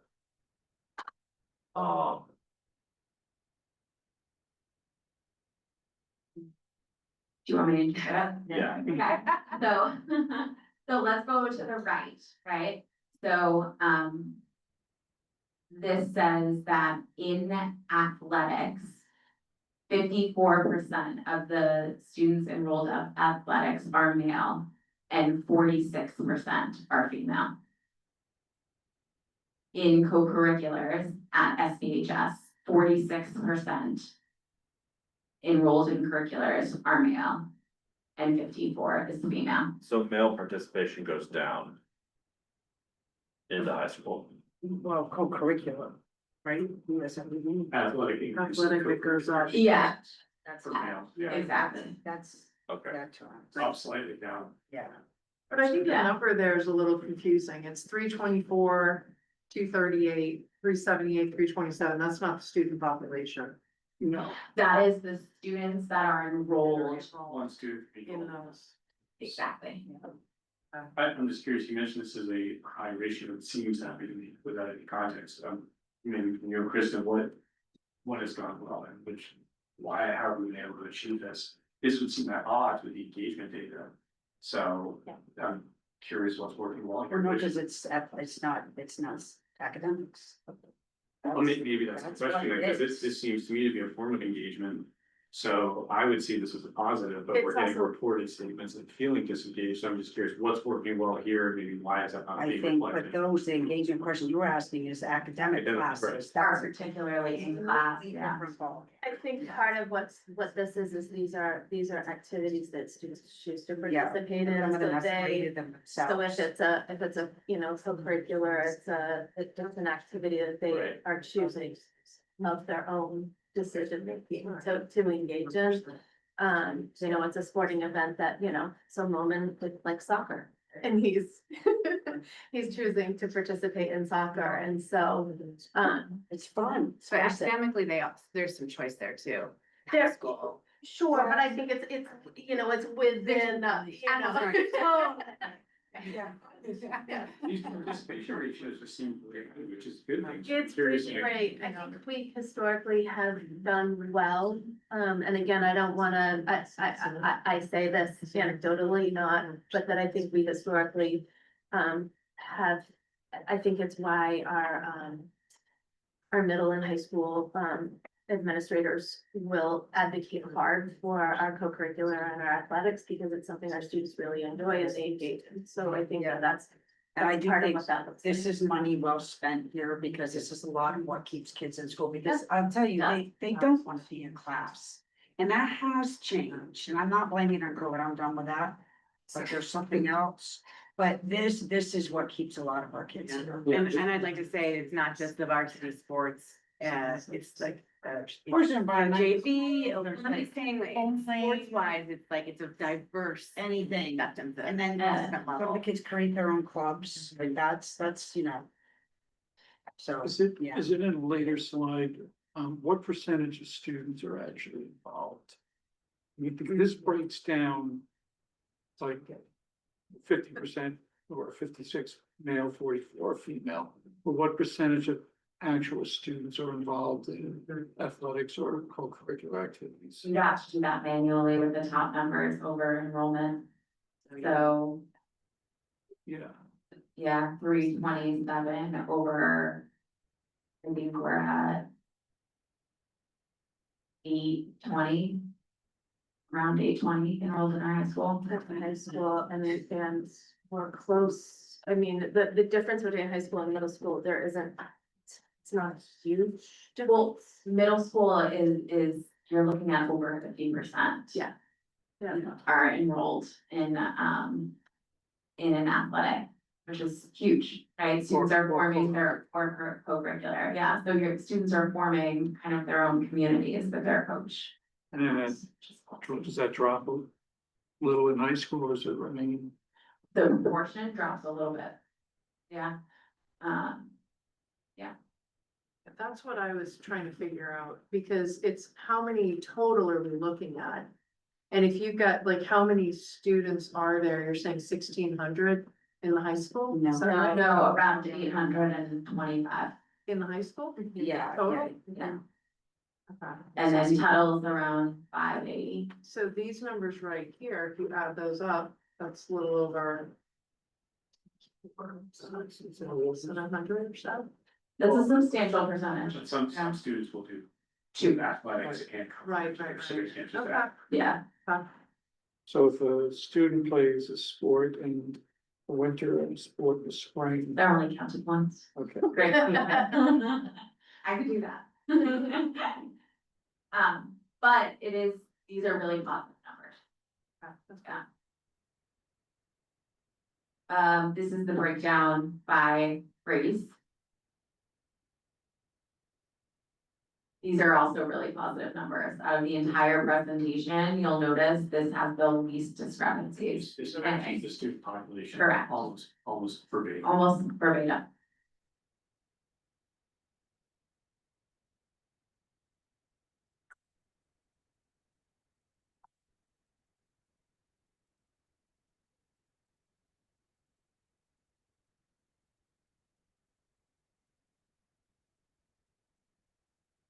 This is by EL identified students receiving English language services. So this is a little bit lower. Students receiving English language services are less likely to join a sport. There are implications around transportation is a huge one. Students from multilingual families, especially that live in the area of Orchard or Chamberlain, that don't have busing home. You know, I mean, I'm thinking of like the Toussaint conversation we're gonna have down the road, but I think this is so important to consider from a budgeting perspective. Like, what is so important for our students, right? Is having these athletics and co-curriculars and ensuring that that is something protected if we're building our budgets, right? I would agree. And to the goal of equity, right, this seems to be one of the programs that is impacting all the student body very evenly. As a relation to the metric of memory or something. Right. This is a plus one. This is students, broken down by free and reduced lunch status. So you can see this is actually pretty parallel. Well, you had said it's 30%. Sorry, I was going from athletics to co-curricular parallel. But yes, underrepresented because about 30% of our population. But still, large percentage. Still a large percentage, and I would say transportation also affects those students too. Yeah.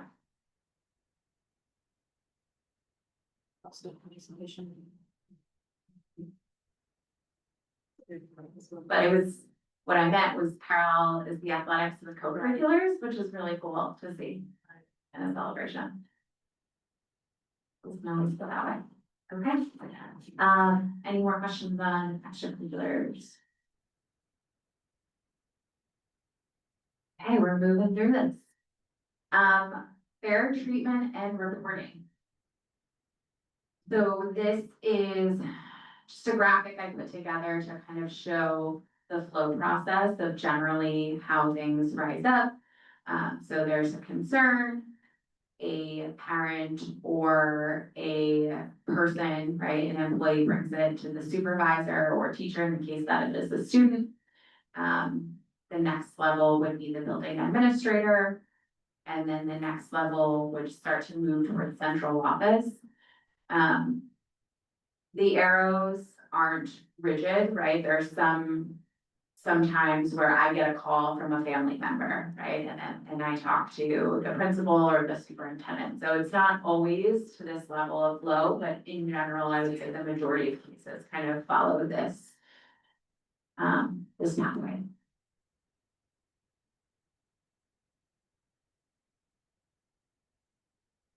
and then there's collaboration, you know, between different offices. So a parent might reach out to me and also reach out to our director of student support services and whatnot when there's overlap.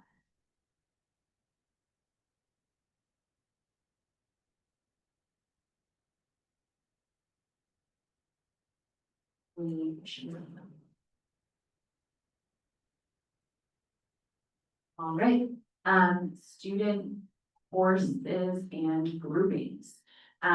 So this is data from our high school, and this is courses for last year. So total courses last year are those N sizes. So, there were 125 sections of honors, 253 sections of AP, 750 sections of general education. And then you can see the racial breakdown.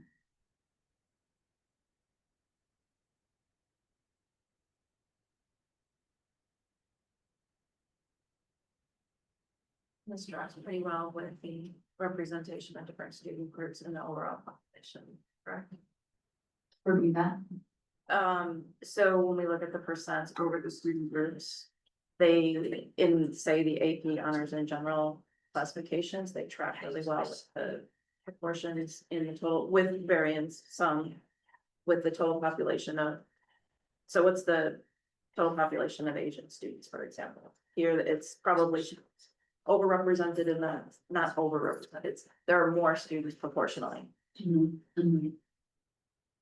I was just asking you if my observation is correct, that this is pretty good. It's pretty representative of what we have. Do we have spots here that we're concerned about? I would say that, no, this is fairly representative. I would say what I would be concerned around is the discrepancy between AP enrollment and general education enrollment.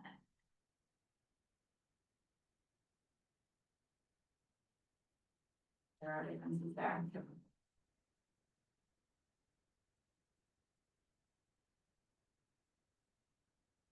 This is also something that I can start to track over time for the board. Like, And it's a really strong indicator. It's, you know, fair, it's easy to count and it's meaningful. And this is by students who are eligible for free and reduced lunch and not eligible. So you can see discrepancies, like the general education is parallel. General education is parallel to our general population, and then you see disparities with AP and honors compared to our general population.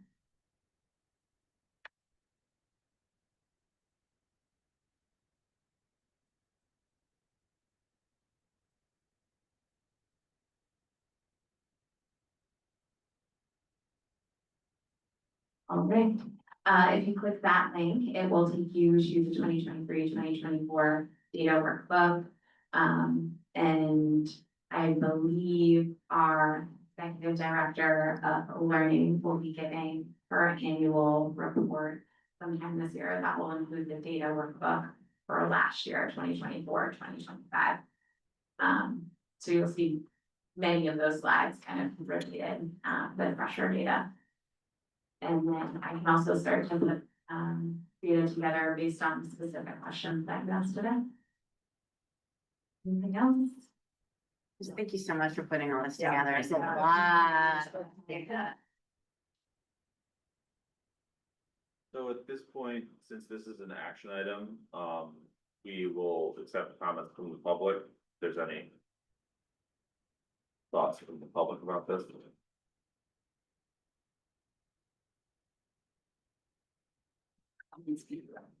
I'm Cindy Tan. I am a teacher at Chamberlain. Also, my kids went to the school district. Just a couple of comments about the Panorama survey, having dealt with elementary kids taking them, but I just want to clarify, some of the questions are really confusing for 8, 9, and 10-year-olds, the way they're worded. So you have to take a lot of that data with a grain of salt. Also, it also depends in the world of elementary school. I've just come in from recess and I had a fight with my friend. It might make a difference in how I answer a question. If I think the last one we gave was in May, and BT caps are not that fun for 3rd, 4th, and 5th graders. So we're giving Panorama surveys at the time, we're doing a lot of testing for young kids. So I think some of those things, when you look at the data of engagement, you need to really think about what else is going on in the world of elementary school. And I also would agree with Roman, I really have a problem with the very little and somewhat being grouped together. I think that's hugely misleading.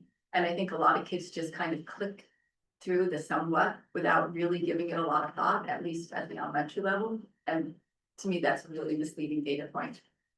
And then one other comment I would make is about the suspensions. One of the questions I had is, does some of that data reflect one student having multiple suspensions, or are they all separate students? So separate. Okay. So that's not cumulative suspensions, that is students who were suspended. I triple check that to make sure I'm answering correctly. That was my other question. Thank you so much. Thanks, Cindy. Any other public comment on that? So. So at this point, we have the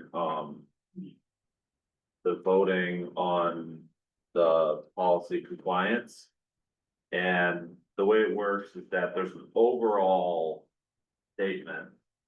And then there are sub-statements, and for each of them, we are asked whether the superintendent had a reasonable interpretation. Whether there is adequate data to support any conclusion. And whether the conclusion is that we are in compliance with that subsection. And I should also say that obviously you have not been the superintendent, so we're not, I think, reflecting on your personal performance here. I think we're reflecting on all of us, and I think we ought to take ownership of us, so. I can answer 2 quick questions. So those were students that were suspended, so not cumulative, right? One student could be suspended for 3 days, so it doesn't calculate all the days out of school. So students that were suspended, and it was 81 cases. 81 and 25. 81 students in 24 and 25 that were suspended. Oh, 24, 25 combined, or the 24. That's 24. Okay, At this once. okay, Which is how the state records it. okay. So the 20, somehow there's a miscommunication, I think, of the numbers, because the one report, oh, maybe it's because there's only 2 reports. Okay. So yes, Can you it say did it? drop, so that does help explain why there was, that 22% to 38% for the building. I would have to confirm that the last time you got those numbers, it was also 1 student represented per N. So I would need to confirm that Okay. first. Could you stay up, Monica, just in case the board members have any further questions? So I wanna know, we have, I believe, 15 minutes till our next scheduled item. So would any board members like to ask any further questions about this? I don't have questions, but I have a comment that if it's okay to. The first, So before we go to this vote, there's something I want to make personally very clear as being here for the first time and sitting down and getting a monitoring report. I want to say that I completely acknowledge that you're working from the perspective of expectations of a totally different group of people. And I can speak for myself that my expectations are probably going to be different than what you've heard before. And I want to make sure that everybody understands that I'm not pointing fingers and I'm not saying this person's responsible and that part, right? This is systemically about policy governance and being transparent with the community about where we're at. And so the questions that I will very commonly ask are about what's compliant and how are we doing against that? And I just want an honest answer. I don't want an answer, I don't have an answer in mind. I don't have a judgment attached to it, right? I want to know the honest answer. And this is on, in my role on behalf of. So I just wanted to preface going into this because otherwise this might sound like I'm being intentionally awful, so. And I also think that goes into what you know, as a newer board, what the expectation is as far as our monitoring reports and how we can best share the information with you all. Historically, our reports have been done, if you look through, they've been done pretty similar. And I wanna just ensure that if you all are looking, so you've given us examples of things that you're looking for. But if you're looking for things different, that we can ensure that we're responding to in a way that's gonna meet your needs. So, and I would like to add, I think it was a very good presentation. I appreciate all of that. And I need to now look at the monitoring report, but I will say in looking at policy governance, there's, 13 points that are called out, at least annually report to the board, student academic achievement, as measured by standardized testing. There's like specific things that are here. And I feel like there was a lot of information, but it's like drawing and mapping things back specifically to what policy governance says that we need to do. And maybe that will be captured in here, but I think that's where one of my discrepancies is right now. Like, so for example, number 5, I heard you talk about restorative justice, but one of the questions is, requirements is employ restorative justice practices that center the voices of victims and observers when redressing incidences of discrimination and disseminate the learning from those practices across the district through professional development and advisory activities. Did we do that? We're not done with that. Okay. So I think, I read this report too, right? Yeah, And there okay. were many things transparently where I was like, yeah. Yeah. No. Okay, and that's fine, and that's fine, that's okay, but it's like, I think it helps to answer those honestly and say, okay, no, but this is where the opportunity is. Yeah. Because the next one is like, make significant efforts to recruit, hire, retain faculty and staff of color and report to the board on an annual basis, the status of those efforts. It's like, so we went and we tried something, it didn't work out, or it did, like, how is that going? Is there more of an opportunity to do that? Like, that's where I see, again, just kind of lining up, this is what it says, and how are we doing? Red light, yellow light, green light, right? Yeah. And I've, so on other monitoring reports, there's a indication of whether you report compliance in each section. And is that in here? I did not know that I was supposed to do that. Well, I think it's the superintendent reporting Yeah. compliance or not compliance, and so Yeah. it's, I understand that. Okay, I could go off the top of my head. I mean, I've no, looked through it. I would like to Okay, make a perhaps not. proposal here, I think. It's all there. It's there. No, that's the policy. That is Yeah, not, I it's know. not an interpretation. It's not a rationale for the interpretation. And it doesn't provide any indication of what it would mean to be compliant. Like, when do we know we've reached? Well, because we just heard the. We heard the data. I think We had that, a great The data. presentation. Yeah, I agree. We heard the data, but I don't know that you can then draw back and say, based on what the policy says, we are compliant with all of these things. That's my. I'd like to make a proposal. The line I gave you a copy. Well, certainly for the ones where the Um, reporting is the matter of compliance, those are considered, Yeah. some were maybe not, like the. Right. access- When did access yes, to no. parents is- Where is Well, this? let's talk one at a time here.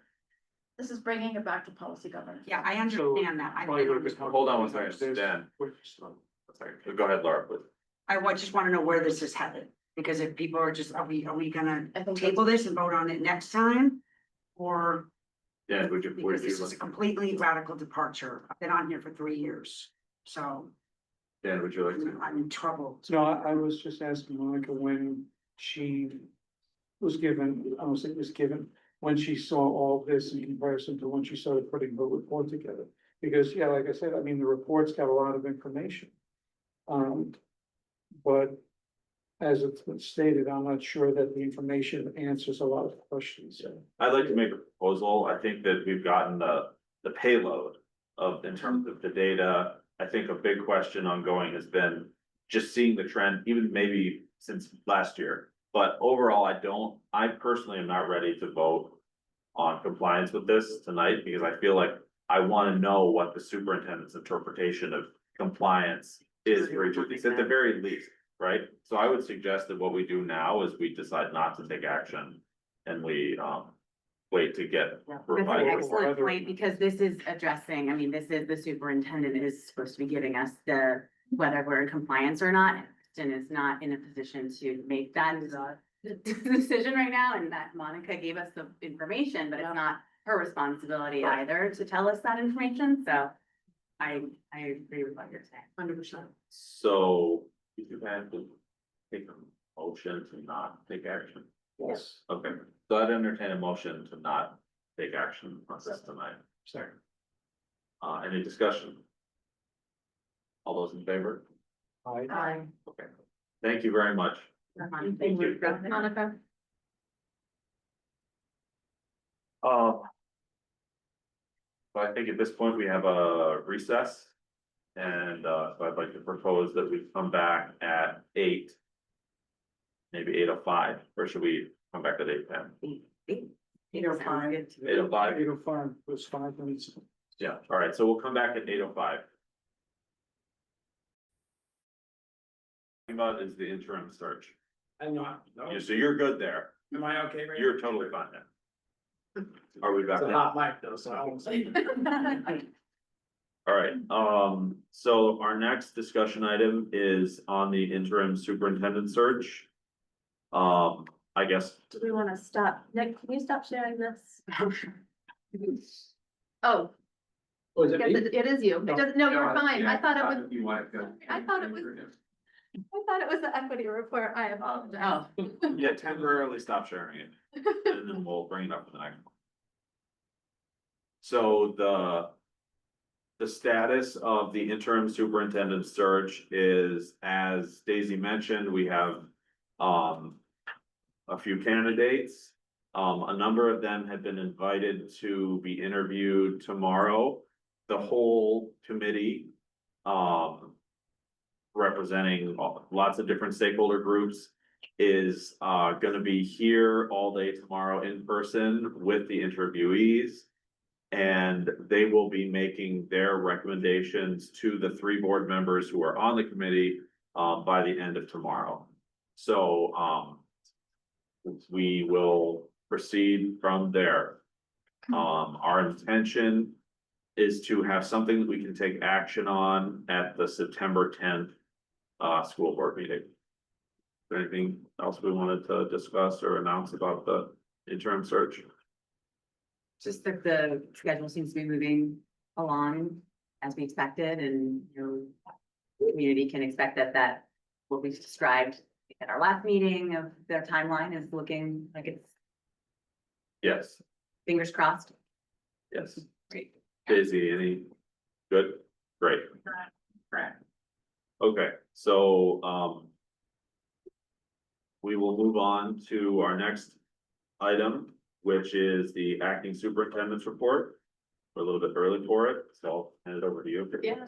I just wanted to very quickly say, I wanted, the majority of this time spent, with Principal Burke, to be able to talk about, the cell phone practice, at the high school. But before we went into that, I just wanted to say we've had, you know, a great start to the school year so far. Dorset Street, my understanding is all is completed, so that's great news.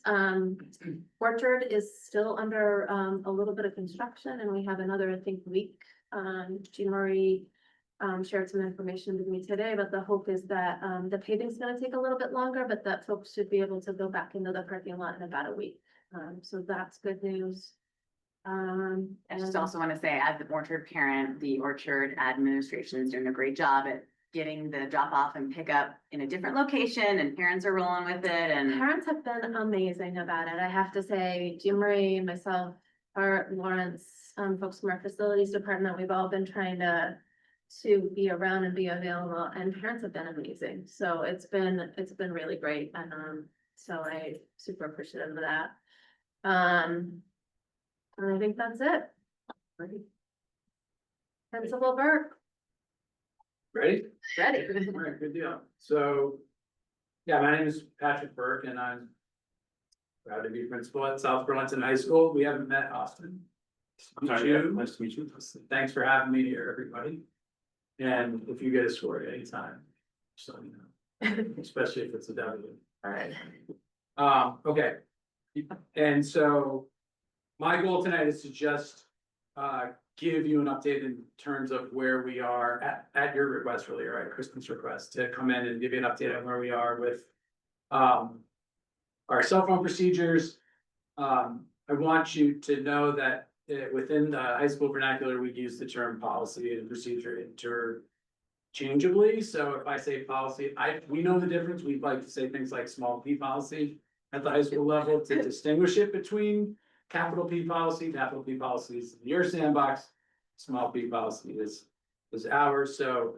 We talked about practices earlier. Procedures, practices, whatever, but I'm using the term, if the word policy comes out of my mouth or shows up in the presentation, it is school level policy. So I should open my slide. So this slide that is up right now is the exact slide. I cut and pasted this from a presentation that our two assistant principals have been giving as part of our class meetings, beginning of every school year. We have these class meetings where a fair amount of it is compliance driven, in that we have certain policies that we're required to review with the entire student body at the beginning of the school year. And so those are typically what you would expect, like hazing, harassment, bullying, things like that. That sounds pretty tedious to bring, 1/4 of your school into the auditorium and talk at them about policy. So we do mix in other kinds of like operational things, or, it's a far cry from a pep rally, but nonetheless, there is some like spirit building that in bringing the classes together. And so, for example, this morning we did seniors first. In some ways, they're kind of the easiest because they've been through this presentation multiple times. They kind of know the drill. They know who the faces are. They're also chill. They're not as worried about what's going on around them. And then we did grade 9.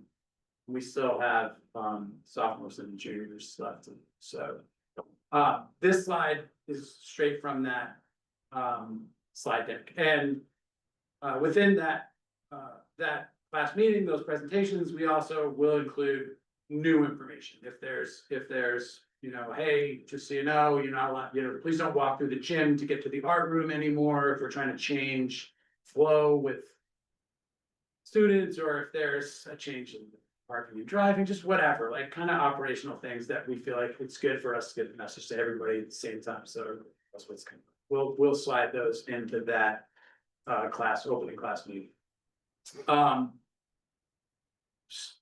For the rest of the school year, we use our advisories to give communications to students that maybe comes from student government, or comes from the teaching faculty, or comes from who knows, the DEI coordinator, things like that. So and in those smaller groups, it's great because a lot of times you can have discussions and whatnot, but because of the importance from a compliance standpoint with HHB, we have to make sure that every student gets the accurate, same information. So the stakes are a little higher. So that's the reason why we don't do those in the advisory meeting. So anyway, that's more you need to know. This slide, this is our cell phone policy. We like to use the phrase bell to bell. That I believe also is stated in Act 72's miscellaneous provisions that included some future restrictions on cell phone use on school property or at schools in Vermont. And bell to bell for us is 9 a.m. to 3:25. And I can talk a little bit more about the future of this, planned future of this towards the end of the presentation. It's really pretty simple. The first time a student, when we track the occurrences down to the student level. So if a cell phone is seen in a student's hand or bag or on their desk at any time between 9 and 3:25, that student's told to go to the office, and then they come to the office, and we have this, I think it used to be like a hang over the back of your door shoe bag, right? You know that. Oh, yeah. Right, that hangs the main office, and in each one of those is an index card with a number on it. Student puts the phone in the thing, they come into my office, John Gregg's office, or like Hughart's office, they're the two assistant principals. Candidly, it's mostly them, and they'll have a conversation with the student. It's very matter of fact, and then you tell the student come back at the end of the day, and you can retrieve your phone. And because we're often out and about a lot, that's the reason for the receipt, and then the main office assistant, will exchange the receipt for the phone. That's first offense. Second offense, same thing, however, the only person that can retrieve the phone is parent or guardian, somebody from home. And then a third offense requires an extended meeting with the admin, parent, and the guardian and the student, the parent or guardian and the student. And the last bullet on this slide, we threw on there, even though it's really more closely related to hazing, harassment, and bullying, but it was kind of the nexus to the next topic. And there is, we've had ongoing concern with phones on campus that the potential for students to be filmed and for that to be used in either bullying context or just making fun of another person context was a real thing, and we just wanted to include that as a little bit of the why, one of the whys behind the cell phone policy. The next slide, this will show you how it's going. This is 8/27 was our first day. And so that you can see we had the bulk of the violations. We've had 47 cell phone violations, so to speak. In the opening days of school, and the most were on day one. Anybody could want to guess what the number one reason why students had their cell phones out on the first day? All their parents. No, I didn't know. Nope. Most in the What class. do you think? That would be close, no. They were either checking the time or their schedule. Because we printed for the first time in a long time every student's schedule, because previously we would say to the students, your schedule's on PowerSchool. And they could access it on their phone or they could access it on their laptop. And like in the lead up to school this year, I was like, oh, we're gonna print everybody's schedule again, you know what I mean? Because that's how we obviously used to do it when Emily was, like we go to our mentor locations and you give everybody a copy of their schedule. And so nonetheless, that was the number one reason, was either they were checking the time or they were checking their schedule, didn't matter. We took their phone and again, we processed those as first violations. And you can see it drops, it keeps going. Of course, tomorrow is already on there, and you'll see that tomorrow we have none. So like tomorrow's gonna be our best day. We are, by way of decree this evening, all in favor, I don't know, first rules. We're gonna have no phone violations, we'll see. So now the next slide, thank you, talks about the location. And this is kind of interesting. I would have assumed the cafeteria would have been higher than it is going in, but the library is the highest location, and so shout out to the librarian. Because she's new to our school community, she's especially new to me, she started middle of last year. But she's a real relationship person and she's amazing, and we're like giving her the cheerleading, like, just do it, you can do it, just, like, just keep sending them, we know it's a pain, don't worry. And the kids, again, when they come down after they've been sent, they're like, they understand, and I'm gonna come back to some of the reasons for this later, but they're like, we know, trust me, we know, we've heard. And so they'll pop it in there, and you'll also notice that, we've only had 10 violations from the classroom. That's not a surprise to me, that kind of tracks with last year. Last year, there were no cell phones in academic environments, but they were permitted in library, hallways, cafeterias, and so even though our students spend most of their day in their classrooms, obviously, it doesn't surprise me that that is a place where there's not been a lot of violations, and also obviously they're engaged in instruction and learning a lot. So it's like it's not a time that we might try to sneak a peek at your phone or whatever. And I think And then the next slide just talks about first to second. You know, I can promise you that first violations will go down because the 45 students that have had first violations will never have another first violation. And so we've had 2 second violations, and obviously those resulted in someone from home coming in to pick up the phone, and you know, that's a pretty small sample size. However, as you would expect, families, when they have family on there, they're like, we got it, we're gonna talk, this is, you know, we've already talked, and it's good, you know, it just feels like, that partnership is really, transparent, and the students understand that that's what's gonna happen. The next slide is, by grade level. And this there's some interesting points here. I think the 9th grade being the lowest is not a surprise to us. Typically, actually, when it comes to school policy, interactions with the school policy, the 9th graders kind of lead the field. However, in this case, they're coming from Tuttle and other middle schools that have had pretty restrictive cell phone policies in place already. And so shout out to the Tuttle staff, because, you know, obviously about 80% of our grade 9 students come from Tuttle. And also students on their way in from other middle schools seem to have experienced more restrictive cell phone environments there, and they're in 9th grade, and they're, at least in terms of this, they definitely wanna stay out of the assistant principal's office, et cetera. So then, and the juniors and the seniors like that, again, though, most of those were, not what I would call like, they're typical reasons that people use cell phones for, mostly convenience, time, schedule, checking the Yankee score, whatever. There was, I think, was the Champions League draw? Yeah, so like, it was like, we gotta get the Champions League draw on the TV, because there's a high level of interest, so things like that. Keep the incidents down. But Yeah, we don't want to take anybody's phone away, but we're gonna do it, that's the other thing, and this is something that, I'll talk a little bit about.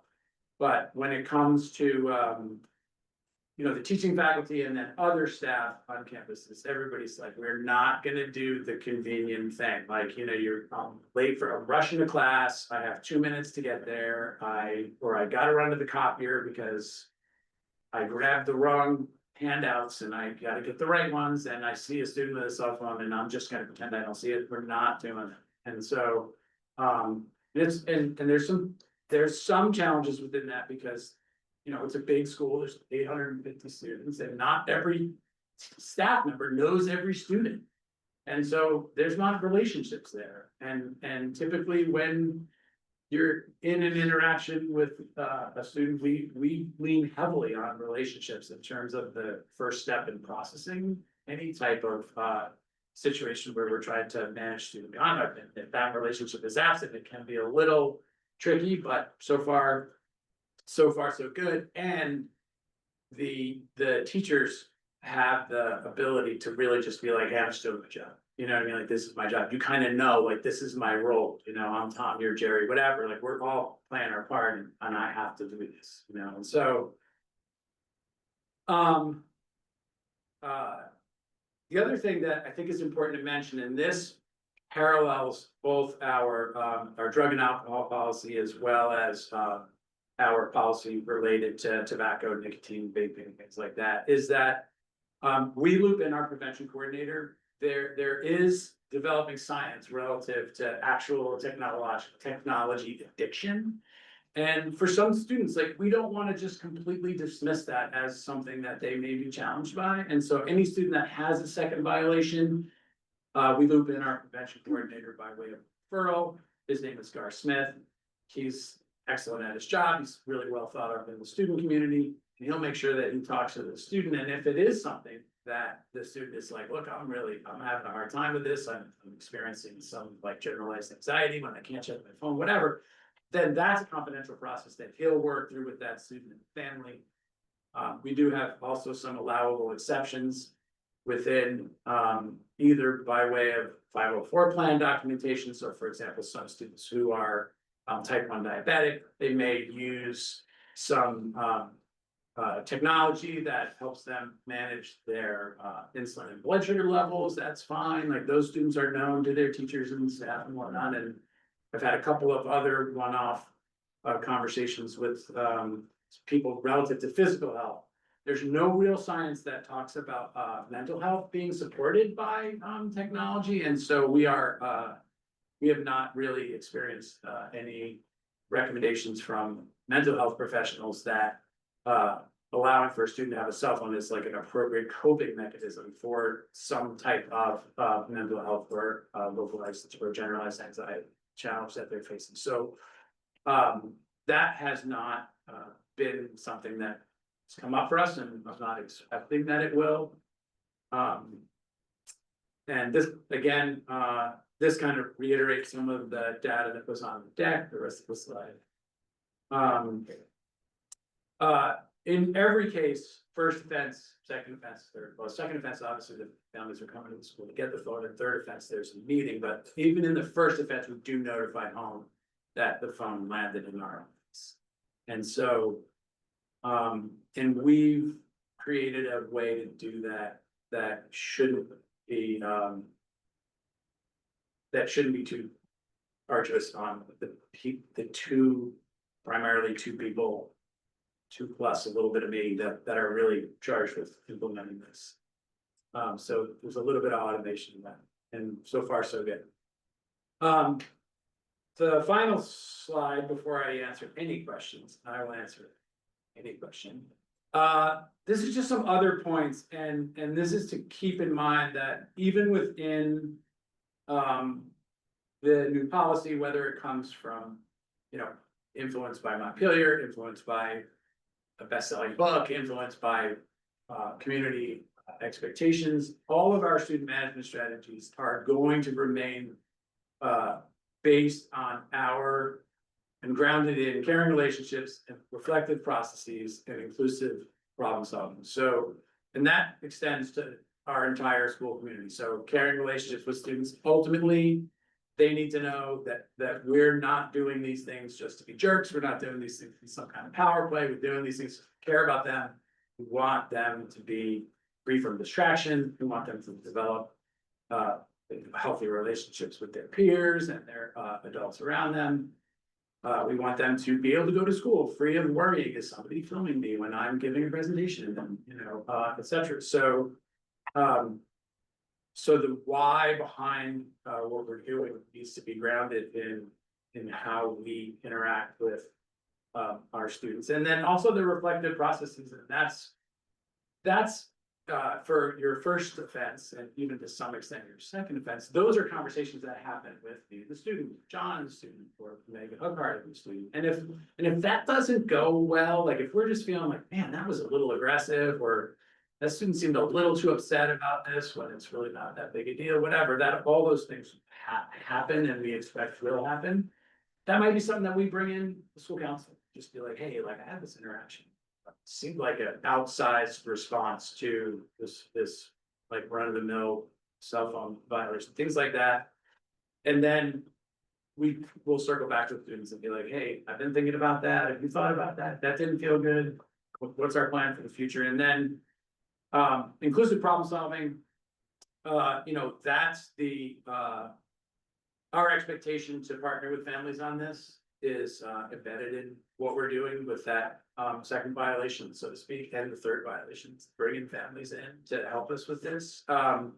The other groups that are included in this would be the teaching faculty. The teaching faculty was really clear last year at the end of the year that this was going to be the year that we were going to take the next step. And so that was a little bit of a compact between whether it's like the school administration, the guidance staff, and the teaching faculty, like if we're going to do this, we got to do it. Like all of us, we're going to do it, and we're going to have each other's backs. And that has felt pretty ingrained in the faculty community. And then finally, working with the students on that. And I think this is the one that we have more room to grow. Some of this has kind of come onto us pretty fast in some ways. And I think we're looking forward to, I was talking to the student council, teacher advisor today, and I was like, we gotta meet, I have 3 things I'm gonna talk to you about, and one of them is this. And, I think, we're going to continue to work with the student body on this issue, and in the end, my experience right now in just kind of man on the street conversations with students is that they get it, you know, they understand. Or, you know, we know what's going on, we know what the expectations are. We might not like them every moment of every day, but we know where you're coming from, you're clear, you said you're gonna do it, you're doing it, no surprise, you're predictable, Mr. Berg. And I wanted to make mention of that, how we were building on last year's efforts, because, you know, I wasn't there last year, so I did not experience the deployment of the cell phone policy in the academic environments last year. But that was successful in those environments. It didn't necessarily, like, this is a logical next step for us.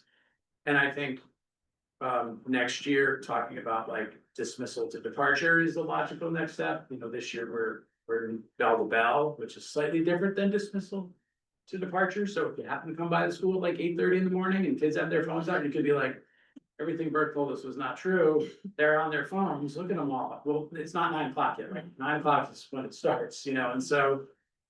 Anecdotally, I have noticed fewer phones are out even during the time they're allowed to, but that's pure anecdotal. Me in the lobby looking around. But that's not easy. And I don't, you know, I can be a little Pollyanna with presentations like these, and I do want to just let you know that it's not easy. And those of you who are parents know, right? Like, you've had, I'm sure, if you're a parent and your child has a cell phone and you say you've never been frustrated by their using their cell phone use, I'm gonna put you on a volley. It's like, I really don't think that's, and Chris and I were laughing, because I'm not gonna say which one of my kids, but I have thrown one of my kids' cell phones off the deck. It has, you know what I mean, right? Just been like, that's it, you know, like, I mean, that's not my best dad moment, but, you know, it can be frustrating. It's harder than it sounds and seems, and so the people who are doing it, again, primarily John, Craig, and Meg Hughart, they're doing a great job, and I appreciate the fact that they're taking this on, and they are both. John is a really clear thinker on matters of curriculum, instruction, and assessment, and I would rather he be focusing on that than being the cell phone guy. And Meg Hughart is a school counselor background and has all sorts of knowledge and experience relative to that. And I would rather she focus on that than be this, you know, be the cell phone person. But this is what we're doing. And we have had, you know, a decrease in the staff that would, the people who would typically assist in an effort like this. So it's quite literally doing more with less. And I think that warrants being mentioned. The last, I don't think the legislation, sorry, Representative Burkhart, I don't think the legislation really helped but the coverage of the legislation, so shout out to the media, I'm gonna say something good about the media, that really did help, because almost every student had heard about it, had heard that there was a law, and I'm not gonna, like, that did make it a little easier in terms of the why. And so I do appreciate that happened, and also, like, shout out to the media, shout out to Jasper McGinley, who's a South Burlington high school student who wrote an article for 7 days. If you haven't seen it, it's on, well, you can look at it, Google it on 7 days, but Jasper wrote a great article that was really balanced and interviewed some of their peers, and Jasper was again mentioned in this week's 7 days in a kind of talking about student journalism, and so in some ways that also helps us so that it's not like students are coming in to say, like, I had no idea this was a problem. And then lastly, this data collection, that was pretty easy for us to pull together those 3 slides. And I can provide that through the superintendent to you all quarterly or at the semester. I'll come back. Whatever people want in terms of, I think you have more important things to do, but if that is your desire, I'd be more than happy to provide that kind of hard data for you, you know. And and then I'll answer any questions from anybody. I don't know if people I are- just wanted to, well, certainly it was an important conversation. I think Roman and Ally really wanted to be able to ask questions. They've been involved before, so they just, again, I don't speak for you, but I know Ally had been involved last year at the board level and just wanted to ensure that you all had a chance to ask any questions. And since Ally's not here, you get to speak for both of you if you would like. One question I had, why not lunch and study hall? They're 3 blocks. I think that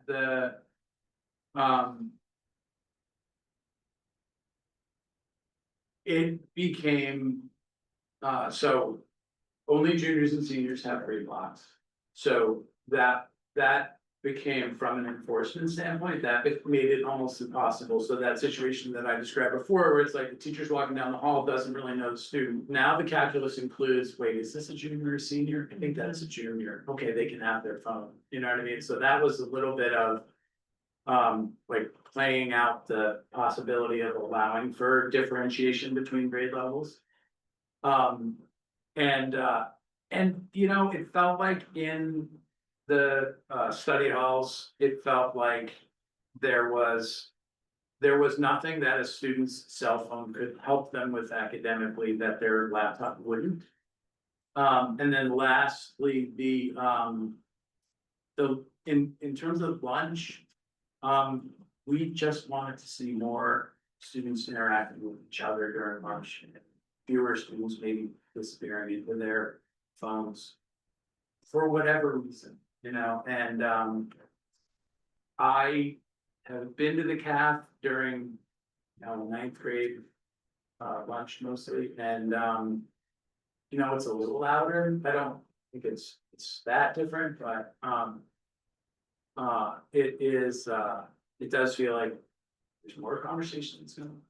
Oh, and then if you want to hear a funny story, I'll tell you a funny story in a minute. But the other thing that I didn't mention, that I talked to teaching faculty about, is I'm as bad as the kids, if that's a thing, like real. And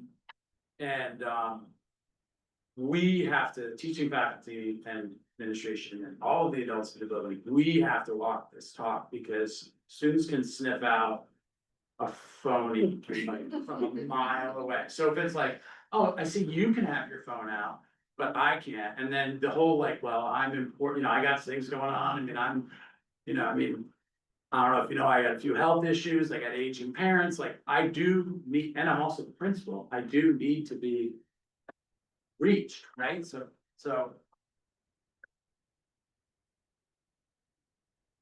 I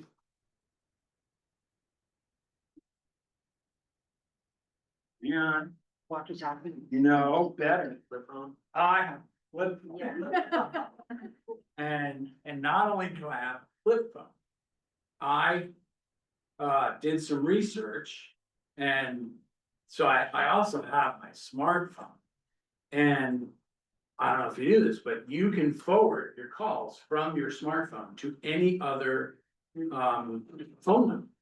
And so when I get to work in the morning, I take my smartphone, I put on my desk, I plug it in, I push #73, I dial my flip phone number, and anyone who calls me on this number, it rings on my smartphone. It rings on my flip phone. So if Kristen needs me for something during the school day, I am reachable. If there's a crisis at the school and I'm in a location that I can't get to my smartphone, I can still use my flip phone. Yeah. That's not the funny story, but go ahead. Oh, no, I just wanted to address Moment's comment, and Cause I've been collecting phones for 10 years. I've been alone. When my daughter was her freshman year, she's 24 now. When I got home one day, she said, "You are all over Snapchat." I know it's not funny. I don't know what happened to those videos and what they did with them. They were manipulated. I was humiliated. And I had nobody backed me, but I started collecting phones. So if as an adult, I Right. felt that, I cannot imagine what students feel. And I know, I know it's a totally reasonable request. The thing is, if you want to talk about engagement, if you look at the countries that are performing the best academically around the world, there's a cell phone ban. You do not see those phones ever out. And so that is, I do think, because everyone just thinks they can use AI, I do really think that's a lot of what lack of engagement I'm seeing. I can just put this in the AI. So I also want to say, like, thank you, because it is not easy. A lot of these kids are addicted, and we are being asked to get in between their drug, and it's what it is, and them, and sometimes it's really scary. And kids react really, really strongly, so I do want to say thank you. So. Yeah, I mean, that's the not easy part, and also, you know, I don't know to the extent that. It's not too different from drugs and alcohol in the back of it, like, I can't tell by looking at a student who's interacting with one of those policies, I can't tell if. What the degree of their challenge is relative to an addiction matrix, you know what I mean? I can't, and there have been times where I've been like, I think the student really has drug problem, they've gone somewhere and they've been assessed and the person's like, they're okay. And then I've had other students where I was like, this kind of feels like normal teenage stuff, and they've been assessed, and it's like, this kid has a real problem brewing, like, we gotta get them some support, so. Your point is a good one, and I don't want to extend the metaphor too deeply, because I think drugs and alcohol are more serious. And also, we can't tell. And so when you can't tell, it's like, let's just not do it. It's inconvenient, but beyond that, we are gonna be okay. And I love how you talked about the second offense, there's gonna be people roped in, so there's a problem, because I feel like it was, when I worked at the high school 15 years ago. You said then, and I don't think I even had a smartphone at that point, how you had to put your devices away when you got home in a closet and hide them. And that was like just the beginning of technology. Yeah. Now it's like so much more ingrained in our daily lives. So I really appreciate it as well. And I was wondering about, you said, you know, collecting data. I'm just curious about sort of like a non-scientific but anecdotal survey of the student population of like today, and then taking it again at the end of the school year in terms of like anxiety and belonging and like those kinds of things, and if that has been affected at all about not having your cell phone on you 24/7, because I'd be curious about myself. If I had a school year of not having my phone, I feel like I would be a changed person. So that's just. No, it's great, I agree, I think it will be fun retrospectively, especially to ask the students. We have data from them that told us they were trying to reduce their screen time. Like, we have heard that from students, you know, not across the board, but to a statistically significant extent. And our peer schools that we talk to that are like a year ahead of us, so schools that did what we're doing this year, last year, have told us that their students, when surveyed, not to a person, but when surveyed retrospectively, provided the insight that they don't want to go back. You know what I mean? And that's usually a great tip, you know, if we could just make it the way it was, would you want to do that? Students have in some of the peer schools that we talked to, and I didn't talk to them. Other folks did, but they said, no, we're good. Did any other board members have questions? I have a question. So is the flip phone a loophole? Can you have a flip phone? Well, you can't have a flip phone either. Okay. And because I'm a problem, because I'm as bad as the students, if I have this in my pocket, or if I have this on my desk or whatever, I'm gonna look at, like, or by habit almost, or it's gonna be like, oh, I have to send this email quickly. Gotcha. And so, So for me, it just takes it out of the equation, so that's maybe what you need to know about me, but, But it also ensures that there's access because we do. You need it. but I have to be, like, people have to be able to reach me, like, I Right, no, get that's that, fine. and so that's the only reason I have. And that's all that's available, the flip phone's only available to use as an access point, it's not, you can't hook up your emails, you can't. No, I'm mentioning it because two things happened last week. One is my son Henry bought a watch, yeah, an actual watch. So he's like, because that's what I use my phone for. right, And then he also bought a flip phone. And Nice. he was telling me, he's like, oh, but part of it was that he recognized that he's like, I'm on my phone too much, and he has a flip phone. He was actually planning to get rid of his smartphone, I don't know, but.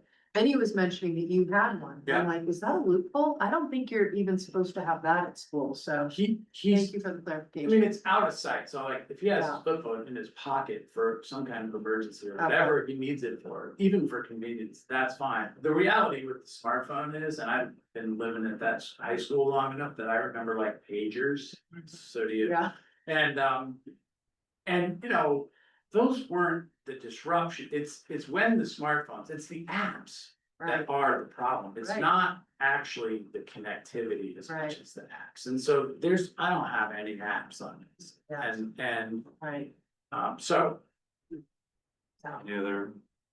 that was very good, thank you. all right. And I Thank would you, like to Pat. hear it again later. So, yeah, and I think that's great. And I think what will be good is maybe a mid-year, data, I'll provide you with the data, doesn't have to be, happy with that. And then at the end of the year, we'll come up with some real simple survey that will get a high response rate to. Maybe we can even look into panorama somehow, we can ask some questions.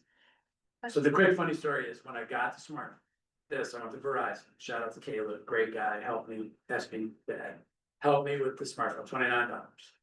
At Verizon, you have to be on the same network as your other phone, this is my phone, it's my personal smartphone, when I got the flip phone, Caleb helped me out, nice guy, he's like, oh yeah, kid goes to school, that's great, this is a good idea, whatever, let me show you how to do it, so he shows me how to do it.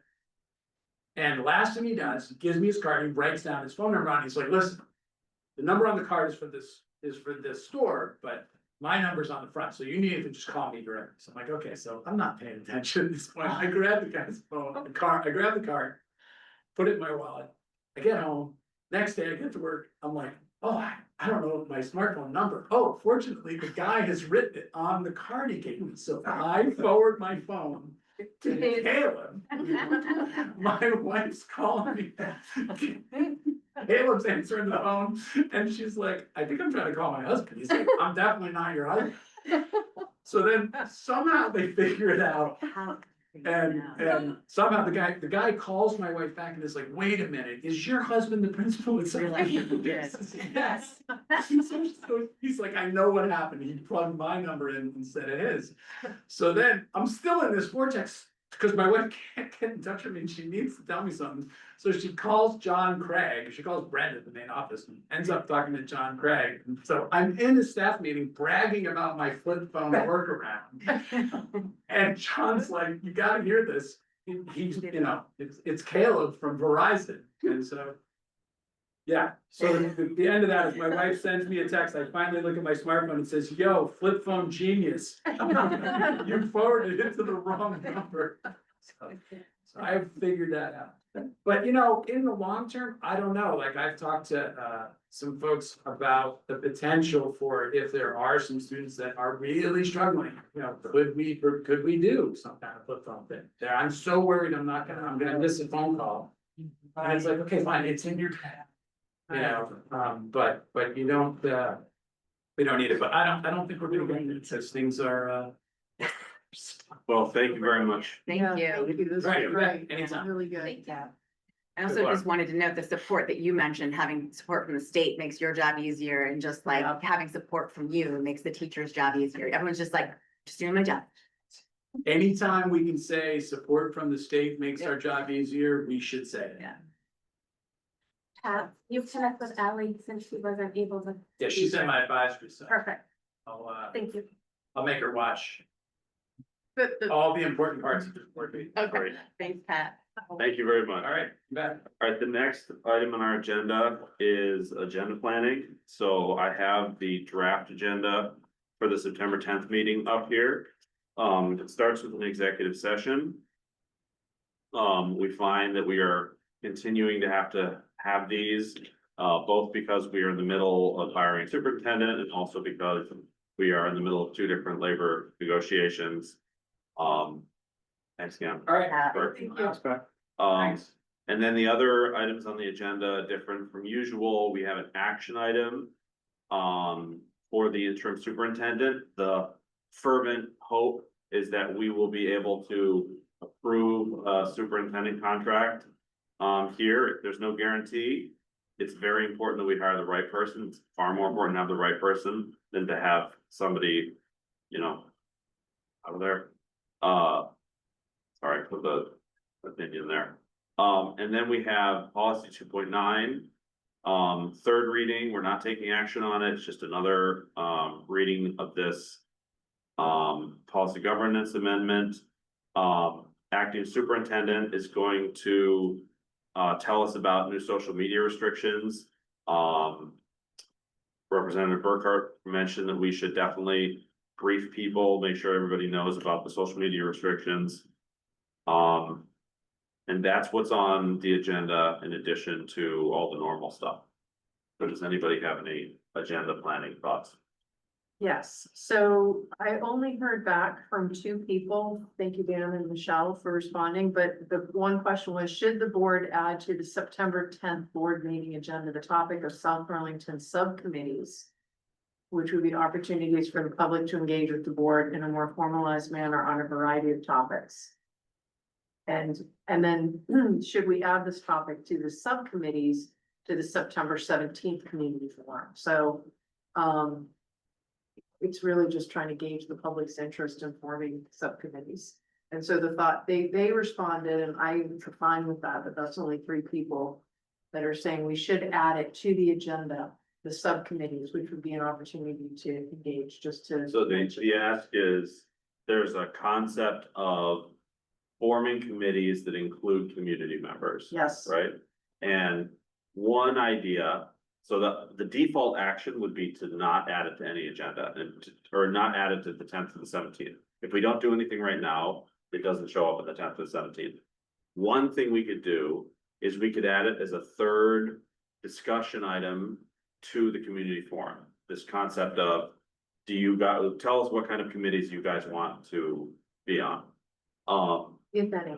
If any. And then another option would be on the 10th, which is next week, discuss the whole, just the concept as a board, discuss the concept of committee subcommittees. So is there any interest in adding any of that stuff right Or now? maybe both, Or addressing maybe on the 10th and then. Yeah, we've had committees with community members. I've run 2 of them. So it's not, we just form a committee and then you ask people to join it. It's not really that common. So if we had the discussion, would it just be about like what we were interested in making those? Well, we're gonna need a budget committee, probably. Well, we shouldn't talk about the content. The question is only just, should we do As an nothing, add example. nothing? Right, should we do nothing? Should we discuss it as a board? Should we discuss it as a board and talk to the community about it? Should we only talk to the community about it? So we're talking about the concept of a standing. Subcommittees. Fair. Yeah. Not What's the standing, difference just- between standing and, I asked because I probably saw the same. They would be particular issues. Ours was, the one that I did was the 5th grade, moving to 5th grade. Yeah, that had an end date. It's the budget committee that had an end date. So it sounds like we should discuss, so it sounds like we need to discuss this if we're gonna discuss it with the community. We first need to discuss this. as a Maybe on the board. 17th, no, on the 10th, rather. Yeah. So on the 10th, we would add, to our discussion items, concept of subcommittees or committees with the public. So is that broadly acceptable to people? Okay. Yeah, I mean, and I think part of it is, I mean, there may have been committees in the past that Yes, started have and been. Is it ended. about the content? Yeah, no, I Is mean, it? yeah, So okay. we should. Yeah, we'll just talk about There, it. yes, Okay. there have been, and that's public knowledge. Okay, great. So we'll add that. Are there any changes, superintendent, anything you want to add to this? I don't think so. I went over over the agenda, and I think that. I think what we have, The one thing I will say is, I know Delina and Kristen and I met this week, and I think she took that and put it into the different format also, so just keep that in mind. She moved things over to the other format, which has the check marks and. So. just I'm gonna show FYI. that, I'm gonna show that because that is related to, Okay. um, Did she send you the link to?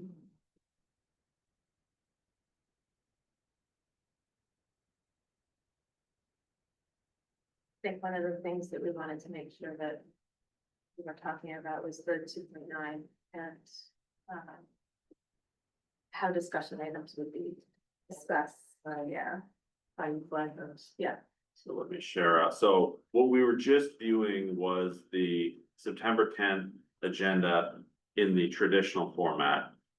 And then here is the same agenda, but with a different format.